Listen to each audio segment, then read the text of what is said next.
What's up, everyone? Welcome back to the Bodacious Exchange. Hope everybody had a Audacious. great Labor Day weekend. I sure know I enjoyed some more rest from my time off.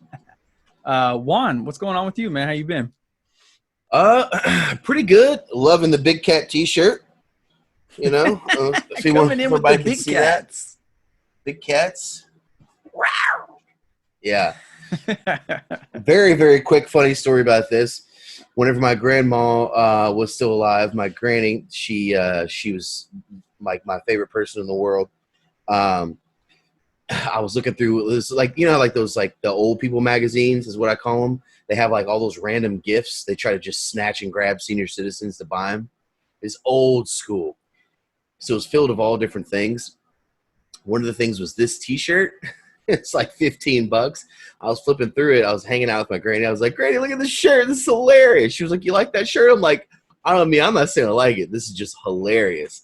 Because I mean, look at this thing. I mean, now, honestly, let's talk about how gorgeous this shirt is. Big Cat T-shirt. And that's Oh what it my was literally goodness. called, Big Cat T-shirt. 2 weeks later, I visited her. I got you a gift. This shirt. It still lives today. I love it. R.I.P. Granny. Freaking love you. How long have you had that shirt? Uh, I would say since 2007, 2008. I've had this shirt. Dang. I take care of my stuff. Yeah, and it's a little tie dye too. It's a little tie dye going on. It's got some kind of something going on there. Yeah, yeah. I think I might own one shirt still that I owned in 2007. I have a pin football shirt. I think that's probably it, man. I cycle through. I wear my stuff out pretty quickly. I don't know what I'm doing over here, but like I know when I was working at Enterprise, like I was busting through shirts like monthly. It seemed like just getting into washing cars, and I would bust through the elbows a lot. So Mm. like I don't know. I guess over here getting swole. Um, but yeah, I don't know. I guess I'm just I don't keep as good a care of stuff as you do.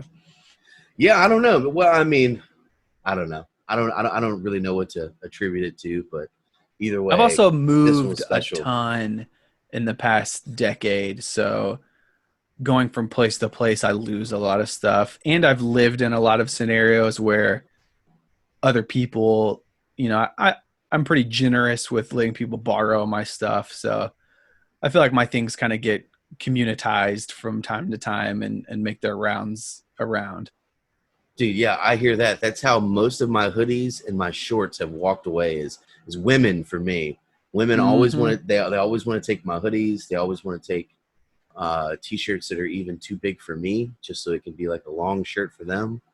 And my shorts. I've lost so many shorts. RIP all my shorts. Jeez. Mm, I've had some awesome all my stuff from EKU is gone. It's yeah, gone. It's gone. It lives yeah. in other Somebody, women's closets. I tried to keep a pair of my pin football shorts. I kept one pair, and somebody got cigarette burns in them. I won't say who, but uh, unforgivable, man. That's disrespectful right there.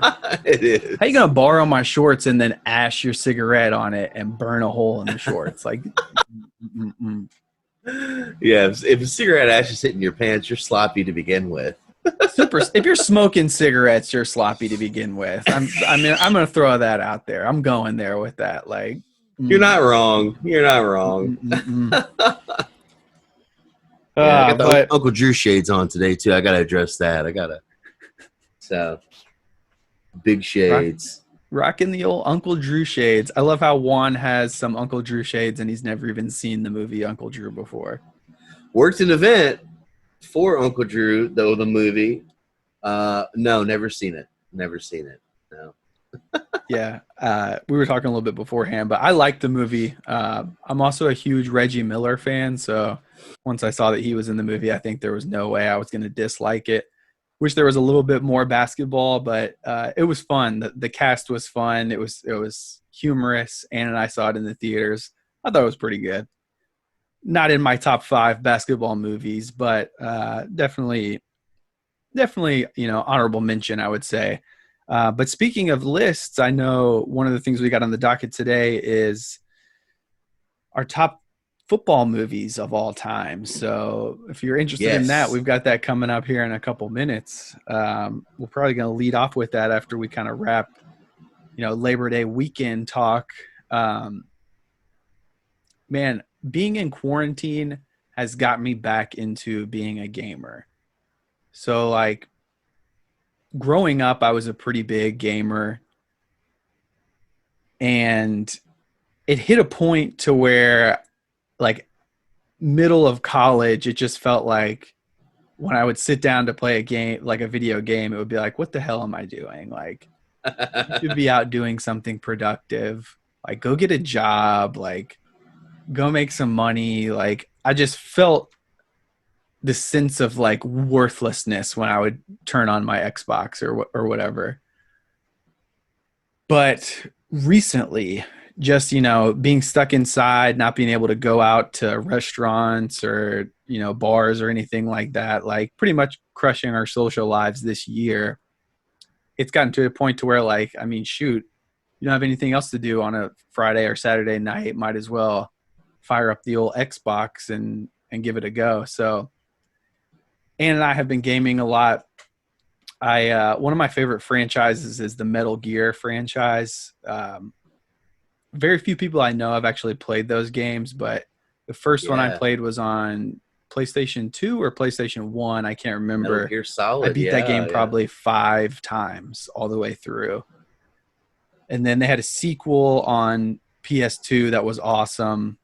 And I hadn't played one in probably 10 years.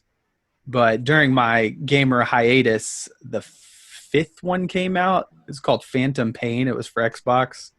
All the new generation consoles. I'm sure there's a PlayStation 1, but it was pretty sweet. It's like a Afghanistan military base you set up, and like it goes into, it's very like historically based, so it's got like a lot of war history, but also kind of just like global power plays and like shadow wars, and it's like mixed with real stuff and also fiction. It was a lot of fun. I didn't expect that game to be as fun as it was, but I finally finished it up this past weekend, Metal Gear Solid 5. If you're an Xbox gamer, I highly recommend that one. If you're into those games, you can get it on the cheap these days. Um, so I was glad to finally finish that up. The end kind of dragged on a little bit. Just so happened that Ubisoft was doing a big discount sale as I finished it up. So I went on the Xbox store to kind of peep what was out there. They had a 75% off for Labor Day. Might still be going on this week, so check that out if you're into those kind of things.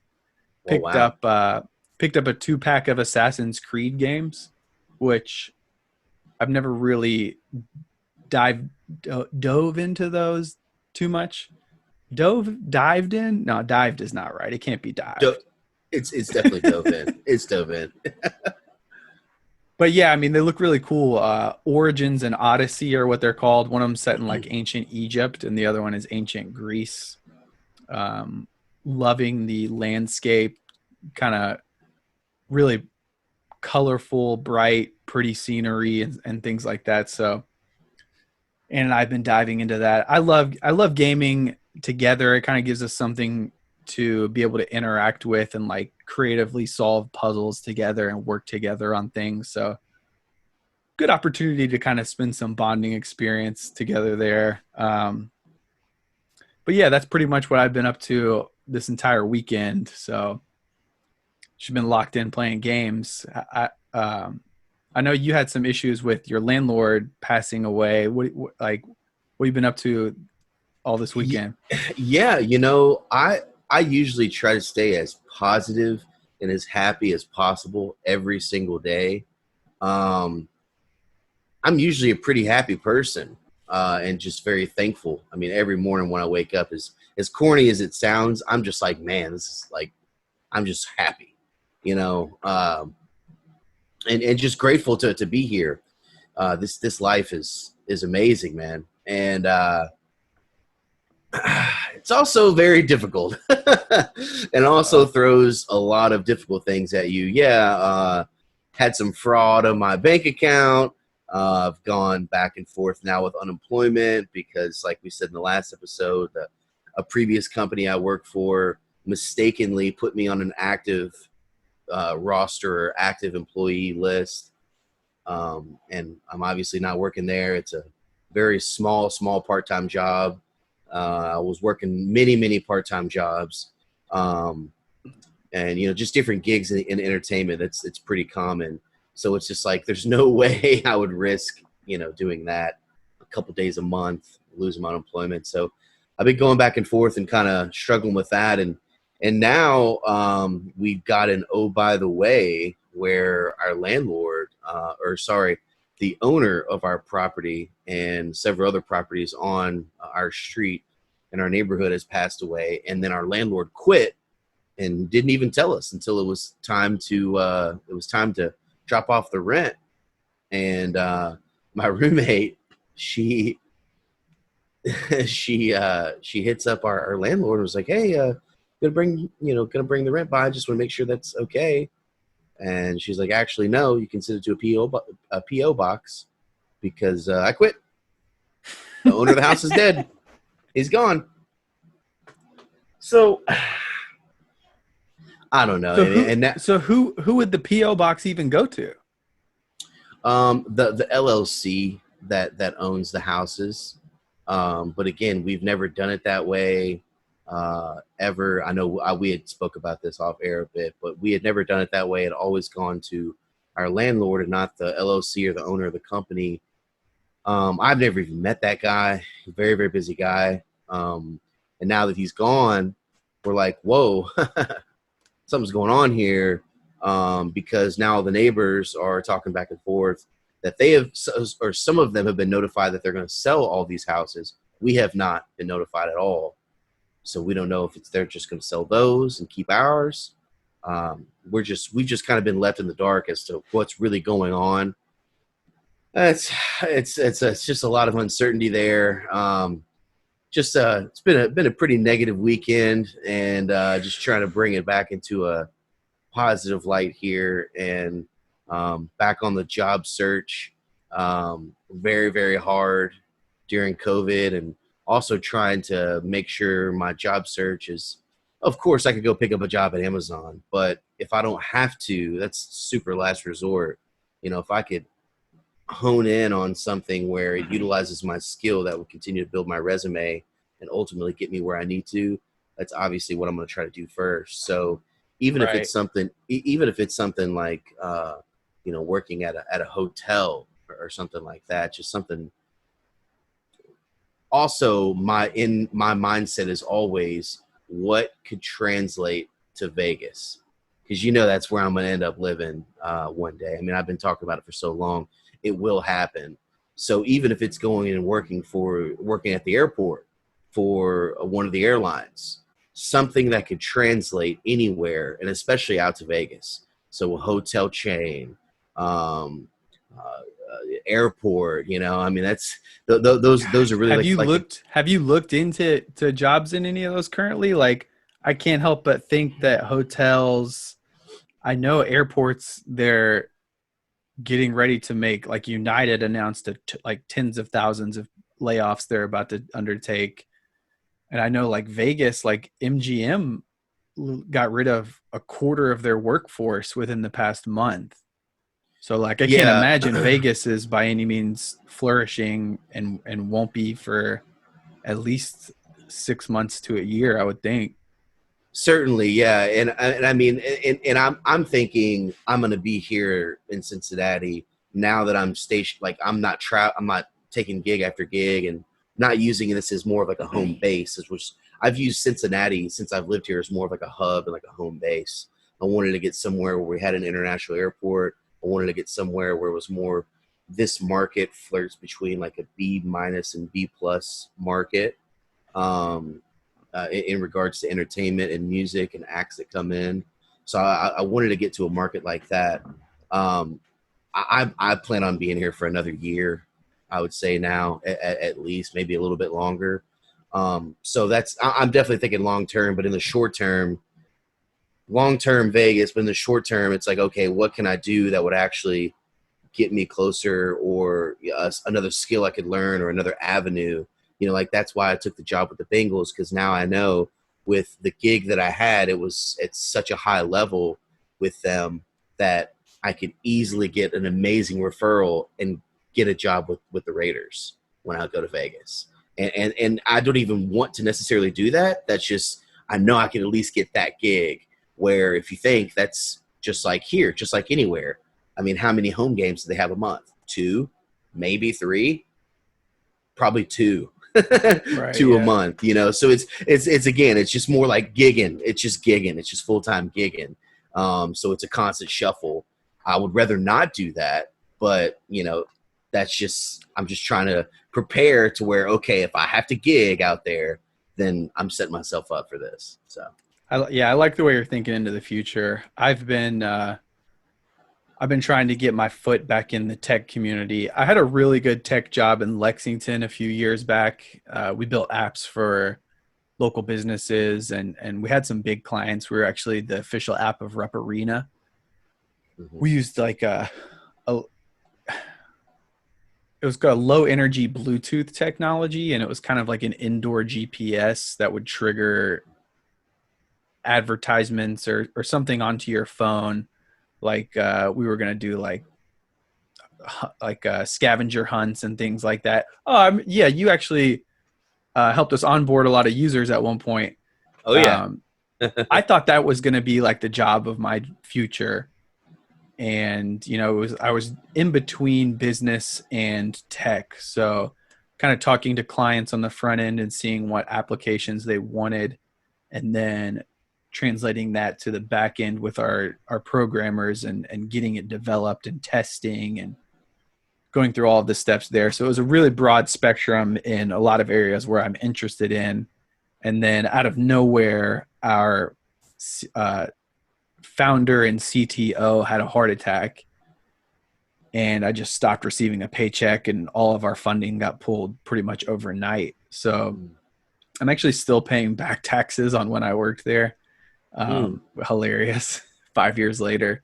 Um, but that's when I ended up going to enterprise after that, just kind of to help me, just something consistent to help pay the bills and try to get up on my student loans. And was had a lot of success at enterprise and was promoted 4 times in under 3 years.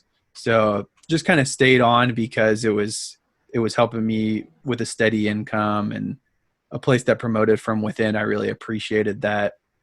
But in the back of my mind, I kind of always wanted to get back into the tech world. So that's why I was really grateful when Code Louisville opened back up this spring.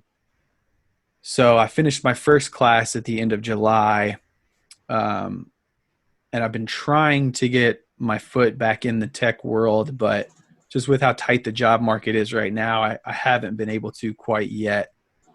So I've sent out probably 200 resumes at this point. Mm. Haven't done very many interviews. I'm hoping to hear back from one place this week for a quality assurance job. That's like a automated tester. Like before the app or website gets published, you go in and make sure there aren't bugs. I mean, pretty much debugging.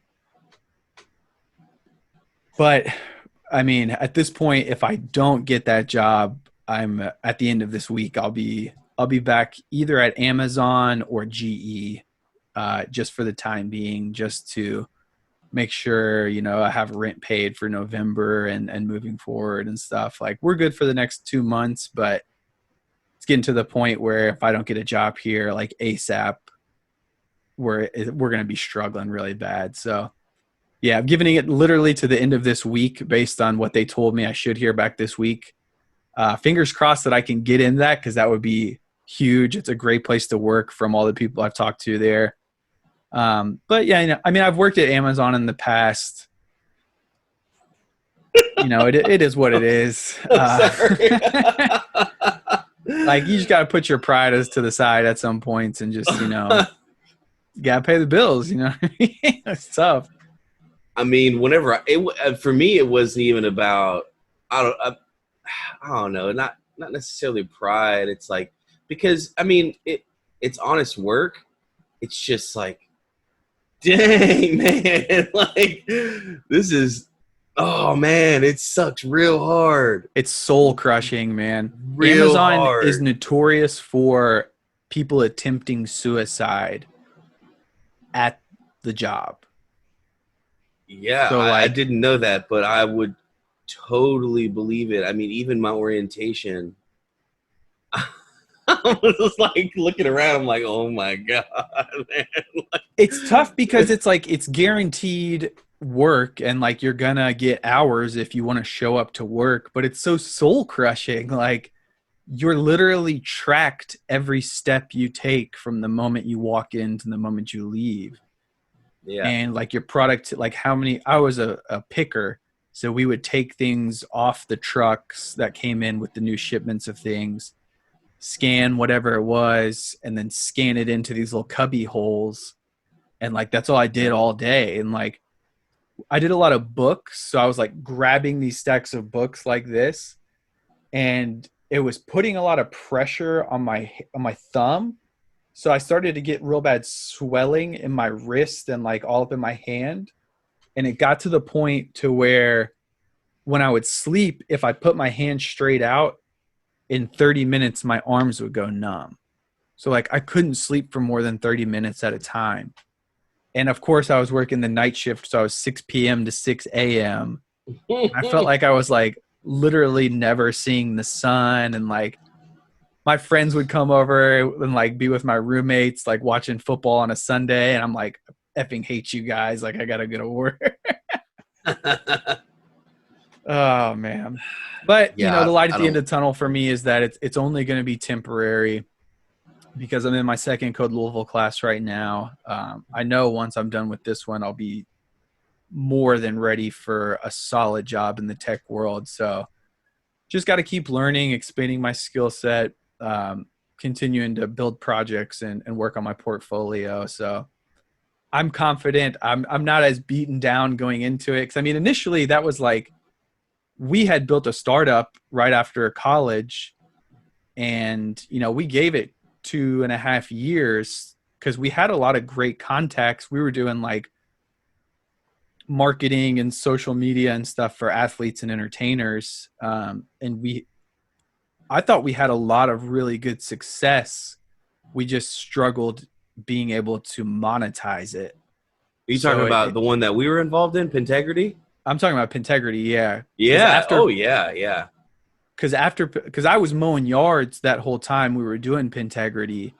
And Hmm. then, you know, in the winter, you don't mow yards, and there's only so much like leaf removal work you can do. So that's why I got onto Amazon in the first place, was just because like, you know, Pintegrity didn't end up working out financially. And then, yeah, I couldn't mow any more yards. So it's the dead of winter. That's one of their big rush seasons around the holidays. So I was like, yeah, I'll go do this. And yeah, like at that point I was beaten down. I had really tried to go out on a limb and be an entrepreneur and start something of our own. And it was tough because I was under just an absolute mountain of debt after college. And it seemed like at that point there really was no light at the end of the tunnel. You know, it's not like I was gaining experience that I could apply to a business job by working in the Amazon warehouse. So Yeah. that added another level, I think, of distress, and hopelessness. I think at that point in my life, it was really you know, I was drinking a lot at that time. It was really a low point in my life, honestly. Um, but thankfully, you know, now I'm in a much better place. I've got a lot better life built around me, and I'm married. I've got a really supportive wife, um, you know, great friends and family. So I think I can manage it going back around this time, given the circumstances, you know, with COVID and everything. But yeah, I think here in the near future, I might be back in the old warehouse life for a little bit, man. Oh my I God. hate to say it, but it is what it is. It just gave me so much anxiety. Oh my gosh. I really hope that does not happen to you. Oh my gosh. Woo. Because Mm. I know I'd mentioned I finally, I'd been reaching out to a lot of lawyers about my unemployment. I finally, so I talked to a friend of a friend who is a lawyer, and he said he's going to work on it for me. That was over 2 weeks ago now. I haven't heard a word back from him. So I got a voicemail last week about, hey, we got your call. Sorry, we haven't returned your call till now. Call up the Louisville Bar Association and they'll refer you to somebody that actually does this kind of stuff. So I did and left this guy a voicemail, and he calls me back and he's like, what do you want? I'm like, hey, thanks. Like, did you get my voicemail and hear about my situation? He's like, yeah, what the hell do you want me to do about it? I'm like, I don't know, man. Like, what are my options here? Like, I've been able to talk to anybody about this. I've never tried to file unemployment before. Like, I'm a noob here. Like, help me out. He's like, well, your governor's a Democrat and he ain't going to let you do nothing. And I can't do nothing for you because you can't sue the state of Kentucky and blah, blah. Like yelling at me, essentially. He was like, look, buddy, I've had 200 calls like this in the past month alone. I'm like, all right, dude, all you had to say was no, you can't help me. Bye. Like, what the hell? So, I mean, yeah, at this point, I've pretty much given up on getting any of that back pay from unemployment, which is like $15,000 at this point, but whatever. Dude, yeah, I mean, oh my God. I feel for you. I feel for you. I mean, I told you about my situation now, just because of a mistake someone else made, now mine is discontinued. And I'm continuing to file every week, and I've already submitted everything I need to submit, but it's just such a long process. It's just such a long process to even get a hold of who you need to get a hold of. It's just like, well, I mean, they already think I'm working. I guess I might, now Might as well get to working. Yeah, might as well get back to working. So yeah, I think in Kentucky, and this is pure speculation. I have no idea what the actual situation is like, but from people I've talked to early in the year, you could still call and get an actual human being. Nowadays, you can't. Like, you automatically get the automated voice system. So I think that at least in Kentucky, they just ran out of money across the state government and just pretty much let all of their employees go, is the gist that I've gotten from it. And like, I'm not getting any responses because there's literally nobody working there anymore. It's kind of the gist the conclusion I've come to at this point. Jesus. What are you going to do, man? But anyway, that's enough about the sad talk. Let's move on to something a little more fun, a little more engaging here. I know this is, when we were talking about doing the podcast initially, this is one of the first topics that you had mentioned. So, Juan and I both played football for over a decade. We enjoy a good football movie. So we wanted to give you a rundown of some of our favorite all-time football movies. I've kind of got, I've got a top 10 that's kind of honorable mention, plus my top 5 in no order. And then I've got some that I think are, I'll give you my 2 cents on the ones I think are overrated. But I wanted to go ahead and let you start us off here. And let's hear what you got for us. Yeah, I mean, really, I've kind of got like a top 8. I mean, I could easily make, top 15. I just felt strong about this top 8 just for different reasons, I guess. Various reasons. So I'll go ahead and start it off here. Now, if you know me, you know that I am a fan of Notre Dame football. I like Notre Dame as a whole. I don't know. I mean, hey, I always tell people, if you wanna understand why I'm a fan of what I'm a fan of when it comes to college sports, just ask my brother, because growing up there was a 10-year age difference. So I liked everything that he liked. Everything that he did, I did. And I carry that on still to this day. And also he went to, we were raised Catholic. He went to private school from kindergarten all the way through high school. I did not. But just another fact there. It makes sense. Number one for me, Rudy. It's got to be Rudy. Rudy. Rudy Rudiger. Phenomenal story. Phenomenal story. Fabricated. A lot of it. A lot of it. They definitely they embellished a little bit.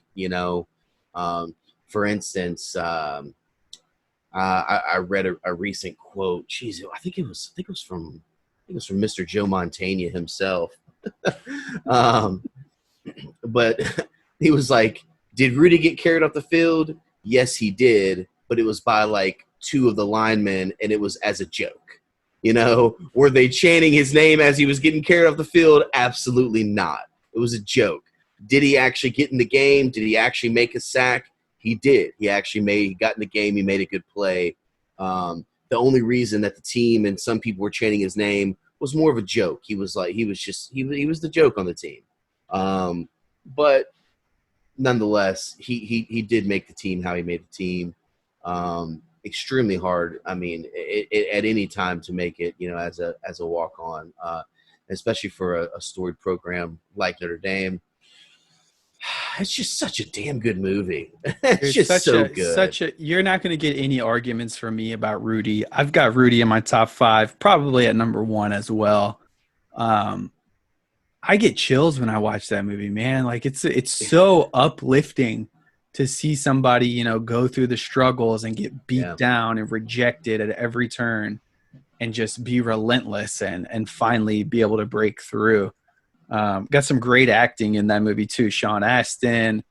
Um, you got a very young Vince Vaughn makes a cameo appear. I don't know if that's technically a cameo at that point, but yeah, a lot of Yeah. people didn't know a young Vince Vaughn was in that flick. Oh Um, yeah. I'm trying to think of his best friend's name. He's a Pete. director. Well, his name in the movie Right, is Pete. right, right, Yeah. right. What's the actor's name? Oh, don't do that to me. Jeez. That's gonna I kill gotta look me. it up now. I gotta look it Yep, up. yep, yep. Look it up. Look it up. Who's the Well, wild man now? yeah, who's the Yeah. You know what's crazy? And that's the soundtrack to that movie is amazing. Hmm. And I actually started listening to classical music, even though that's not, it's not classical music, but I mean, it's just, like I started listening to classical music when I was younger because that influenced me to find similar music to that soundtrack. And I started listening to classical because of that movie. Yeah. John Yeah. Favreau is the actor's name. He, Oh, duh. it's funny Jeez. that him and Vince Vaughn were both in that because they were in like Swingers together. They've been in a ton of He, movies together. I feel like he's Pete a was the one who director now. yeah, Pete was the one who passed away. Sorry. It's not John Favreau that passed away in the movie. Oh yeah, Pete was his Childhood his best friend. worker in the Yeah. mill or whatever that got. Yeah, Exactly. okay, Yeah, yeah. that's right. Yeah, yeah, yeah. It's been a while since I've seen Rudy, so I'm a little bit rusty on Same. the ins and outs, to be perfectly honest. Same, Um, yeah. but yeah, John Favreau, classic. He actually, fun fact, I believe wrote and directed The Mandalorian, the new Star Wow. Wars series. So That's showing pretty his crazy. versatility there, Mr. Favreau. Yeah. Um, Yeah, Favreau yeah, and man. Swingers is classic. That movie's classic. Let's go find some beautiful babies, baby. Come on. She's just a beautiful baby. Come on, You're this baby. bear with these claws, and you're trying. Yeah, all time classic there. Um, okay, good. So we're 1 for 1 right now, Rudy. Yeah. If you don't like Rudy, then F you. Yeah, right, right. No, Yeah, seriously. seriously. So coming in at number 2 for me, for so many reasons. I mean, this movie, it covers so many different um, just so many different aspects, and at that time, what people had to get over at that time, and it's so relevant to what we're going through now. And I feel like this is why so many people believe sports to be so important, is because and you can attest to this, and anyone who's ever been on a sports team, it's the jersey color, it's the team. Nothing else matters. That's your teammate. 100%. Like, that is your teammate. That's one thing that I think is invaluable about kids being involved in sports at such a young age, is it teaches you from the jump. If for some reason you don't learn it in the household, which shame on you fucking terrible parents, excuse me, but terrible parents for not to, but everyone is equal, especially when you're on that team. It just teaches you growing up. Remember the Titans coming in number 2, 100% for me. That movie, very, very, very, very, very, very powerful. And it just shows you, man, it's like, look, no matter what your differences are off the field. And I've been on a lot of teams where, especially when I got older, I didn't necessarily like the person that was on my team outside of practice or outside of a game. I didn't necessarily get along with them. I didn't agree with what they had going on. But the moment we stepped on the field, that was my dude, and I had their back, and he was a part of me. So remember the Titans coming in at number 2 for sure for me. Yeah, I've definitely got Titans in my top 5. I'm probably a lesser of a fan than most people on that movie, but most likely just because so many people love that movie so much. I mean, I think it's a great movie. So yeah, I'm not going to try to hate on Remember the Titans. Completely with what you said about, being able to bring people across cultures together. There's a really powerful message within that movie. Of course, you got Denzel, always amazing. Some pretty good football footage in that movie too, and that's one thing I really appreciate in my list, which you'll hear about some more whenever you're done here. But yeah, I can't disagree with you. I've definitely got Remember the Titans in my top 5 as well. Very timely in today's world. And I'm going to tell, a personal story about kind of my coming around from where I grew up to, living in Philadelphia, but I'll save that for later. But yeah, Remember the Titans. Love that movie. Oh yeah, absolutely, and of course you can never go wrong with Denzel Washington. Yeah, you got that right. And actually, I'm glad you said that about the football footage, because that's really how I think of or what I was taking into account whenever I was thinking of like my top 8 here, because at the end of the day, like, okay, like I love the backstory and everything. I love getting a little bit of a look at each character, but at the end of the day, I want to see some football on screen. So coming in at number 3, I actually did this monologue and got an A when I was in high school. I did the monologue of Al Pacino, the Inches speech, or that monologue. So number 3 is Any Given Sunday for me. Steamin' Willie Beeman, Jamie Foxx, aka Mr. Do It All. Yeah, I mean that movie was cool to me because great football action. It's a super rated R movie, super rated R.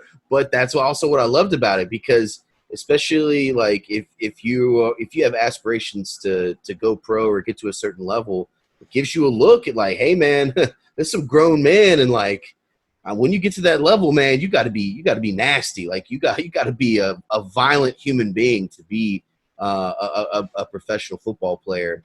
And to me, that's what that movie showed, and also showed how politics plays such a big part, I feel like, in sports. But yeah, Any Given Sunday for me, huge, number 3. So this is where we start to diverge a little bit. I'm going to be honest. I've got Any Given Sunday in one of my most overrated football movies category. And I'll tell you why. It's got an amazing cast. You've got Jamie Foxx, Al Pacino, Randy Quaid or Dennis Quaid, one of the Quaids. Dennis Quaid. Cameron Diaz. Yeah. It just, to me, like Bill Bellamy. You can't forget Bill Bellamy coming in. Get out of here. It just seemed it just fell short of what I expected it to be. And I mean, probably a lot of my opinion on that is because like I didn't see it when it first came out. And so I had all these people telling me, "Oh, it's the greatest sports movie like ever." Blah blah blah. Like, yeah, the Willie Beeman character is classic, and like Al Pacino, like the speech you're talking about was one of the most classic scenes in any sports movie there was. Mm-hmm.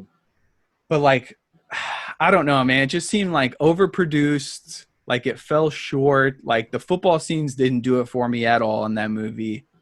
It just seemed like unnecessarily vulgar at points. Super rated R, yeah. And then you talk about like, you know, you got to be nasty and this and that. And I feel like it almost glorified that point to where people that played the game that wanted to imitate that, like unnecessarily went out of their character to try to be something like grossly misguided. And Okay. like, I just didn't really connect with the movie at all. The storyline felt kind of forced to me. Um, yeah, I don't know. It just didn't click with me. Yeah, yeah. Also, geez, what's the guy's name who plays the team doctor? Brilliant actor. Jeez, you know what I'm talking about? He plays the team. Oh man, he's been in so many films, so many. I've got to get this right now. Oh man, so many films this guy's been in.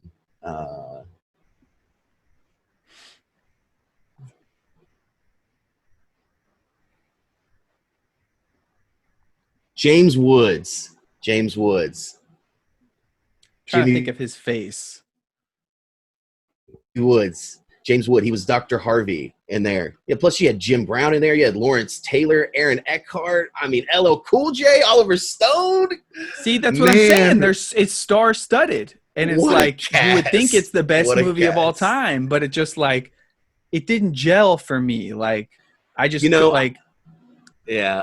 I think if they, I was always hoping they would make a sequel because, you know, they give the storyline at the end where they, Al Pacino and Jamie Foxx, they go to like a different league or a different team. I forget. I always wish they would have made a sequel and then maybe it would have made the first one a little bit better. I definitely understand your reasoning behind that though. I get what you're saying there. I Yeah, know I'm gonna but piss some people off with that, but I mean I'm sorry. It's just the way I feel. I did not vibe with that movie as much as most people did. Number 4, people forget this one. And okay, I'll just tell it like it is. In any sport that I was like, okay, you're not ever gonna see me talking smack in basketball, okay? Because I'm not a very good basketball player. All right, but if I'm good at a sport, I'm gonna talk a lot. I'm gonna let you know it because like where like especially the neighborhood I grew up in, man, you talk trash. If you can't handle trash talking, no, like I've always said, like if I ever have kids, I'm taking them to like I'm taking my kids if they really want to learn how to play ball. I'm taking them to the hood. I'm taking them somewhere. I'm taking them to whatever gym, wherever where there's trash talking, so they can learn how to really play the game, how to play physical, how to play the mind game of the game as well. So Trying to think of where you're going with this. Like I could pinpoint the other ones when you were talking about them. I have no idea where you're going with this. a lot of people forget about this one, man. The program, Oh, okay. the program, the linebacker, my guy. Um, I feel so bad. He ends up having a season-ending injury. Of course, you've got Steve Latimer. Remember that guy? That Yeah, he paints character? his face like a skull, and he's the steroid guy. He Yeah. ends up replacing the original starter. Is it a linebacker? I thought they were D linemen. No. So the one I'm talking about, so Latimer, he was a D lineman. The actor's name is Dwayne Davis, and he plays Alvin Mack. Yeah, Alvin Mack. He like gets a gruesome knee injury.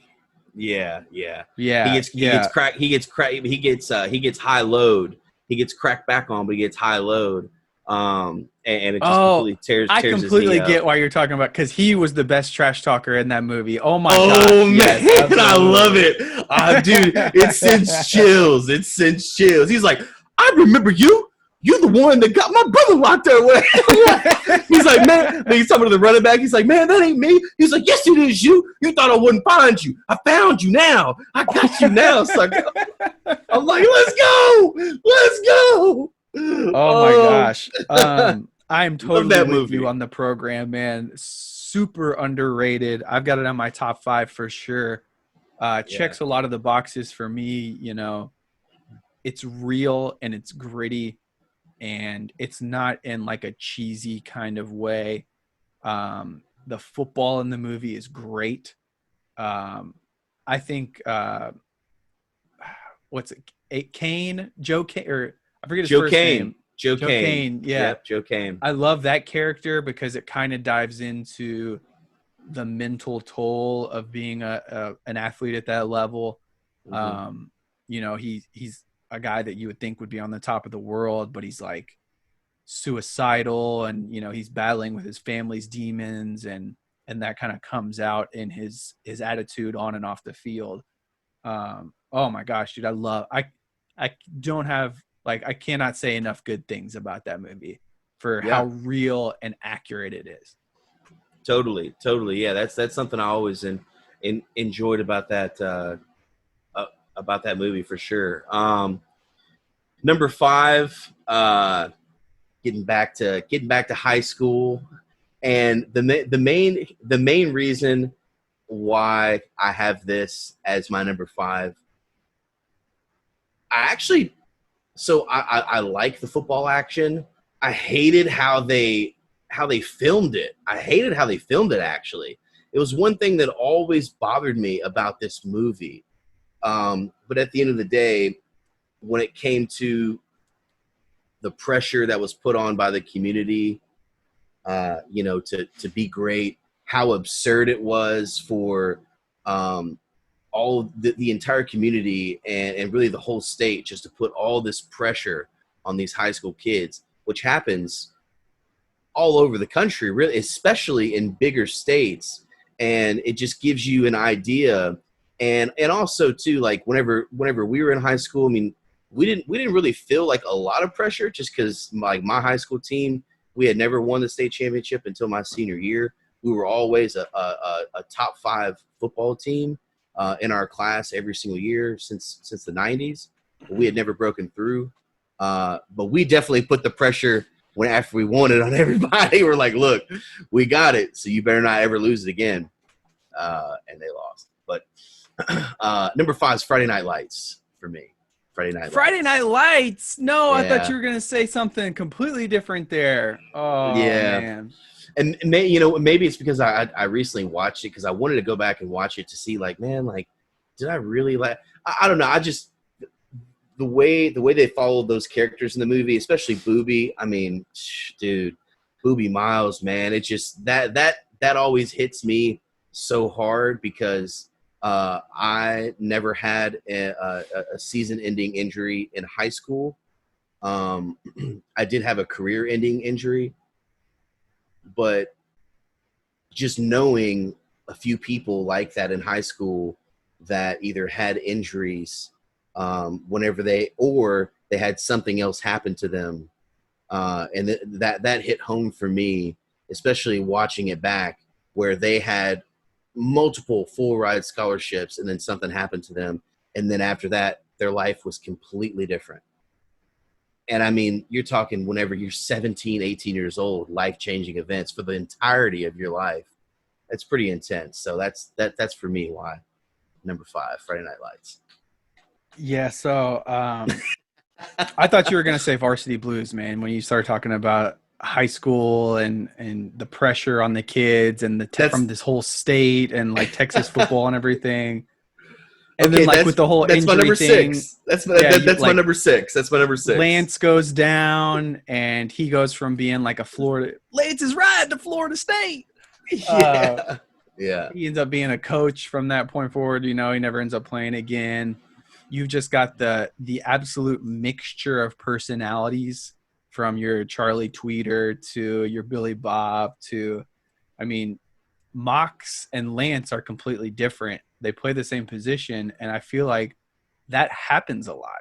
And you get thrust into these positions and on these teams and spending so much time with these people. And sometimes it can be difficult dealing with the different personalities and the wide spectrum of characters that you have on a team with 100 plus people sometimes. Mm-hmm. Plus, I love the action in that movie. I loved the Bud Kilmer kind of like I'm bigger than everybody portrayal, and like I love that movie. Super cheesy. I get that, Yeah. but it's a great blend of kind of on the field realistic drama, but also, you know, humor and comedy and the fun side of things as well. But then also, like, you know, when Billy Bob has his breakdown talking about we were just kids, Mox, and, you know, like putting Yeah. those kids through so much. Like that's definitely in my top 5. I love that movie. um Friday Night Lights, I have in my most overrated category. And That's fine. Yeah. this is probably petty on me. I do love the Booby character. But I mean, I had seen the season injury portrayal from Varsity Blues before, and I had my track career ended on an injury that was really disappointing. So on a certain level, I connect with that as well. But I mean, then this is a small detail of the movie, but it just irritated me so much that I can't with that movie. And it completely took me out of the experience. Is that movie is based what, in the 1980s? Yeah, it's like mid to late 80s. I think like 86, 87, somewhere around there. And then when you get on the field, they're with like decked out in Under Armour gear and like dry Yeah. fits and Yeah. visors and all this stuff that did not exist in the 80s. That's a Why good did they point. put that stuff in the movie? I cannot get over that to this day. It's like they did a Yeah. great job developing the characters and building a storyline and staying kind of real and true to this time period.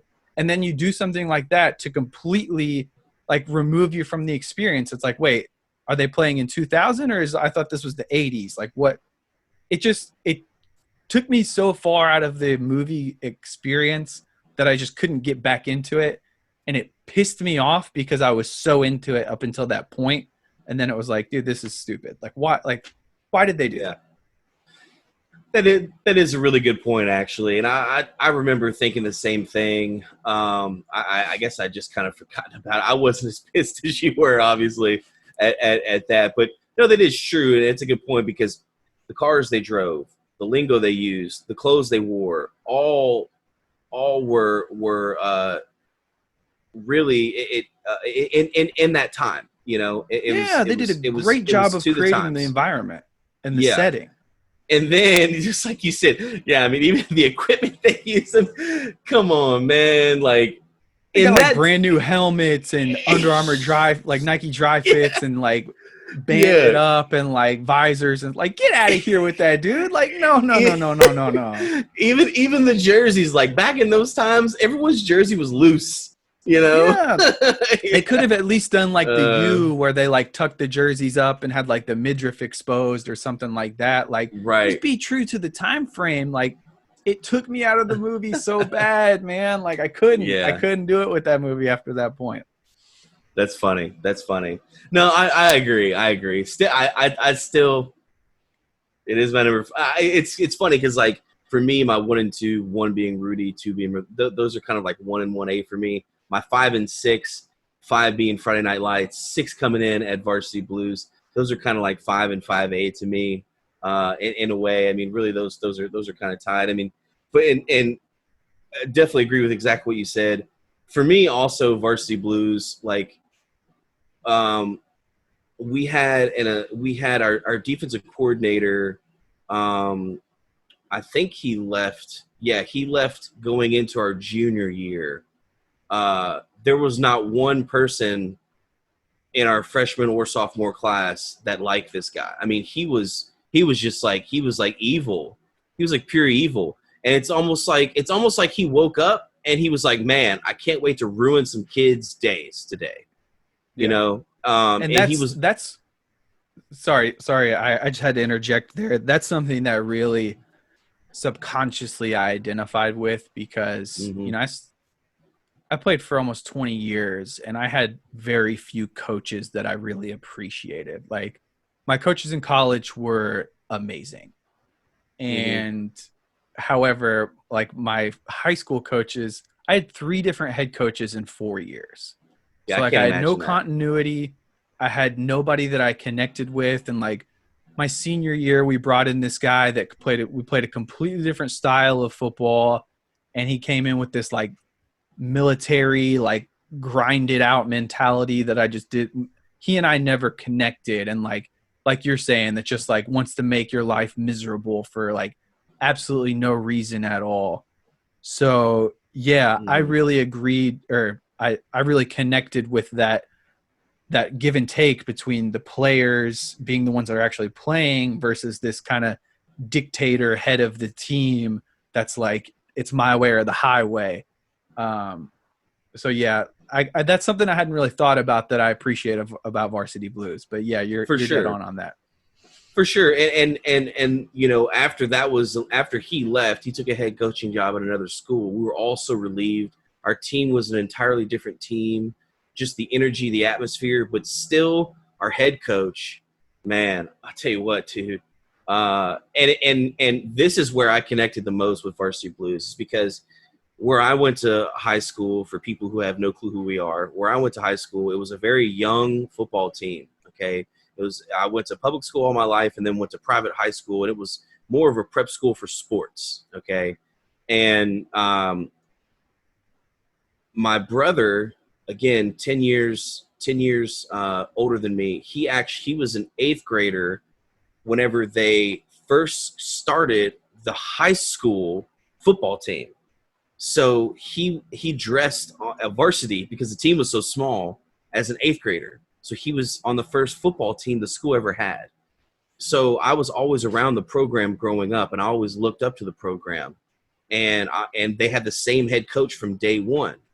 And I knew that one day I was going to play for him. And my interactions with him growing up as a child, going into middle school, were always phenomenal. He actually even came to one of my middle school games. My team in middle school, we sucked. We were terrible. Okay, we were so bad. We went like Yeah. 0-8. Funny Oh, thing, you played on the Packers, right? Or are you talking uh, about at Southern? I'm talking about Southern, but yeah, I did play on the Oh, okay. Packers. Yeah, yeah. Yeah, I So and we remember. always scrimmaged them. Yeah, because I played at Lexington Catholic Middle School. I ended up going to public school for high school, but Yeah. yeah, we scrimmaged the Packers. We smacked them down so hard. Um, but it was Yeah, yeah. funny. You're talking about the head coach at that time. Quick side story. When I was 15, I refereed flag football for first through fourth graders at Lexington Catholic.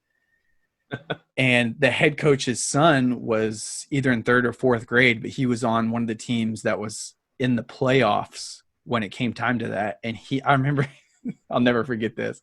He was sitting on the sidelines in a lawn chair. The head coach of the varsity team was, and his son caught a touchdown pass, which would have won the game for them.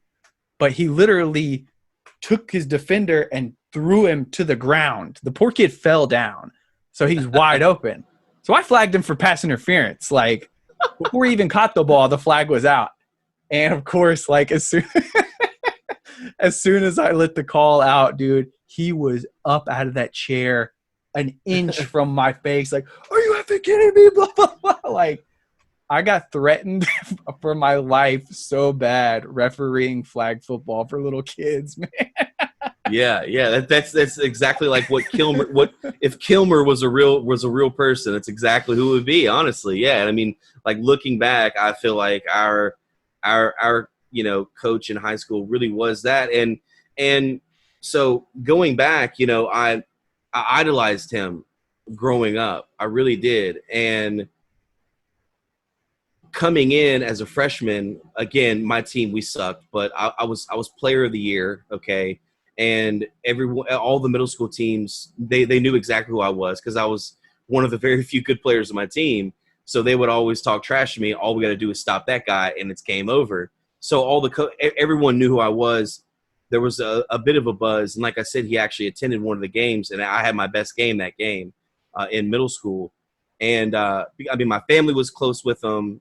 Anyway, so going in, I had very high expectations that he and I would become extremely close.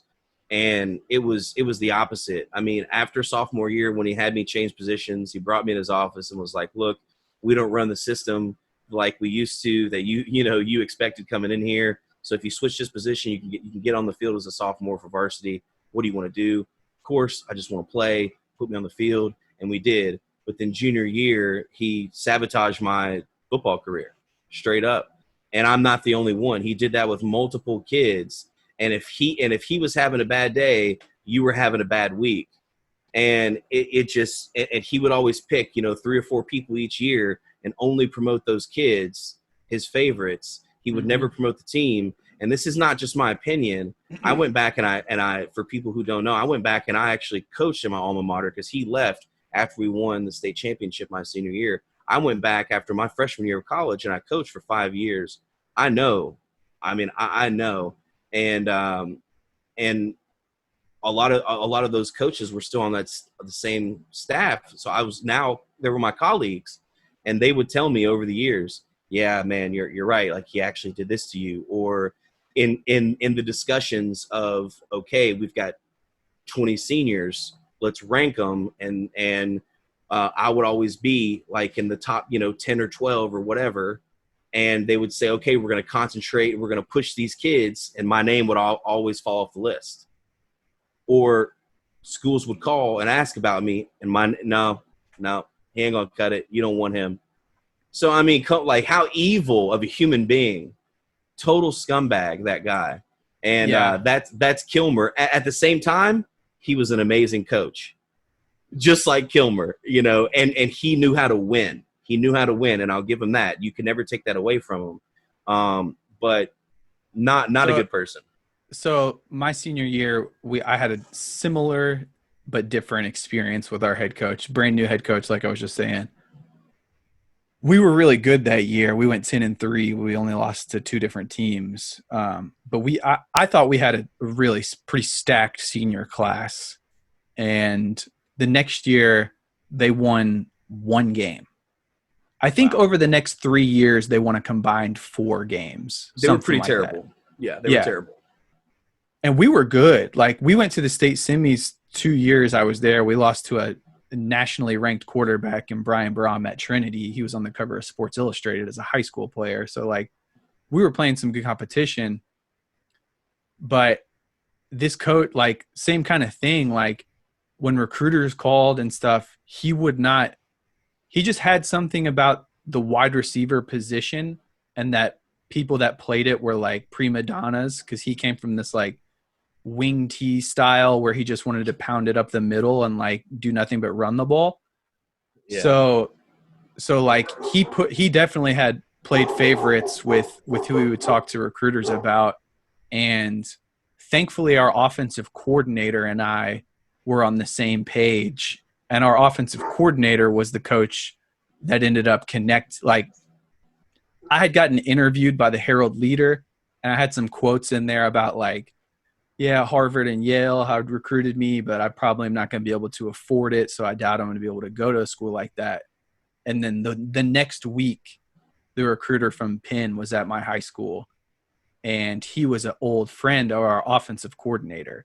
So he really hooked me up and pulled some strings behind the scenes for me. Whereas like our head coach, dude, he hated me just because of the position I played. Really, I think like, yeah, because I was a hardworking guy. Like I was at practice working every day. Like I had good grades. Like you didn't have to worry about me off the field. Like, yeah, man. So just like, I totally feel you on not connecting and kind of the politics of the sport and playing favorites. Crazy. It's crazy. It's crazy. Yeah. Cause I mean, it dictated so much, especially at that time. I mean, it's dictating your entire life leading up to that point. And I'll never forget, it's a coach that he was on the defensive side. he and I butted heads a lot, and we had deep roots. We grew up in the same neighborhood. He and I butted heads a lot throughout high school. And maybe it's just because we came from the same neighborhood and we like to talk trash to each other. I don't know. But he didn't like it because he had a kid that had a little bit of swag and was like, hey, man, you're not going to talk trash to me. I'm going to hit you back with it. So anyway, he even came up to me one day in practice, and this is like a little bit later in the season. And I had like suffered like a little bit of like a stinger. And so I was trying, I mean, I was still practicing every day, but I was trying not to do like hitting drills, like tackling drills or anything like that. And I was going kind of like half speed. And he came up to me and he pulled me to the side. He was like, hey, man, I know you're banged up, but I just want to let you know this is like the X amount of week in a row that coach pulled your name out to send to colleges. And he said, I'm telling you this because if he sees you going half-ass in these drills, he's never going to put your name in. He said, we're trying to put your name in.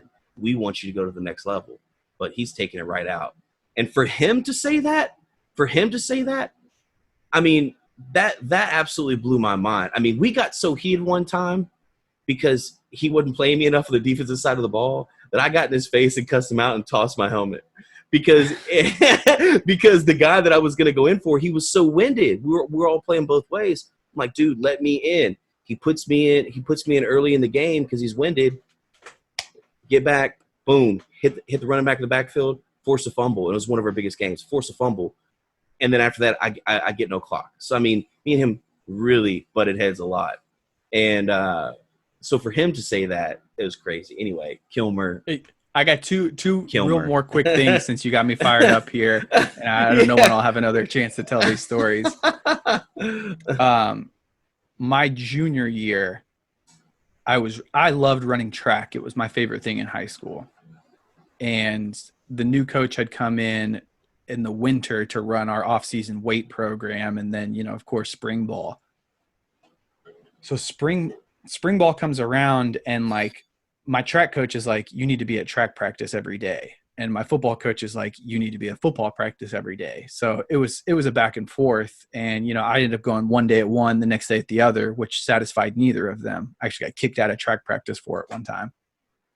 But I ended up going to the state finals for track, and I had to miss one of this was post spring ball now, one of our off like summer workouts, because this is like end of May. I want to say like first week of June was the state finals. So I just missed like a lifting session. And literally we ended up winning. We won state. My relay team won the title. And I came back to the next week to go lift for football. And our OC comes up to me. He's like, Bales, dude, congrats. I heard you guys won. And I'm like, thanks, blah, blah, blah. And I look at the head coach thinking he's going to dap me up or something. And he cold shoulders me, dude. He doesn't even say hi. He's like so pissed off about me missing a weightlifting session to go run. Not even like I'm at home playing video games or something. He was so salty about that. He wouldn't even say hi or look at me when I came into lifting in the state championship. Yeah, dude. Championship. Oh my gosh, man. So then I probably don't even want to tell that other story. Like, yeah, dude, he was just nah. He ended up getting fired, or I don't know if he got fired or he quit, but he was still a gym teacher at the school. And he would try to talk kids out of joining the football program and saying, like, I'm going to give you a bad grade in PE class if you try out for the football team. That's how scummy of a guy this was. Evil, yeah. Super scummy. And I'm pretty sure he ended up getting fired because he was hooking up with one of the girls at the school, with one of the students. Makes sense. And he was a married guy with multiple kids. Yeah. Scumbag That's the type of person you're dealing with. Yeah. Anyway, sorry to derail the combo there, but I had to get that off my chest, man.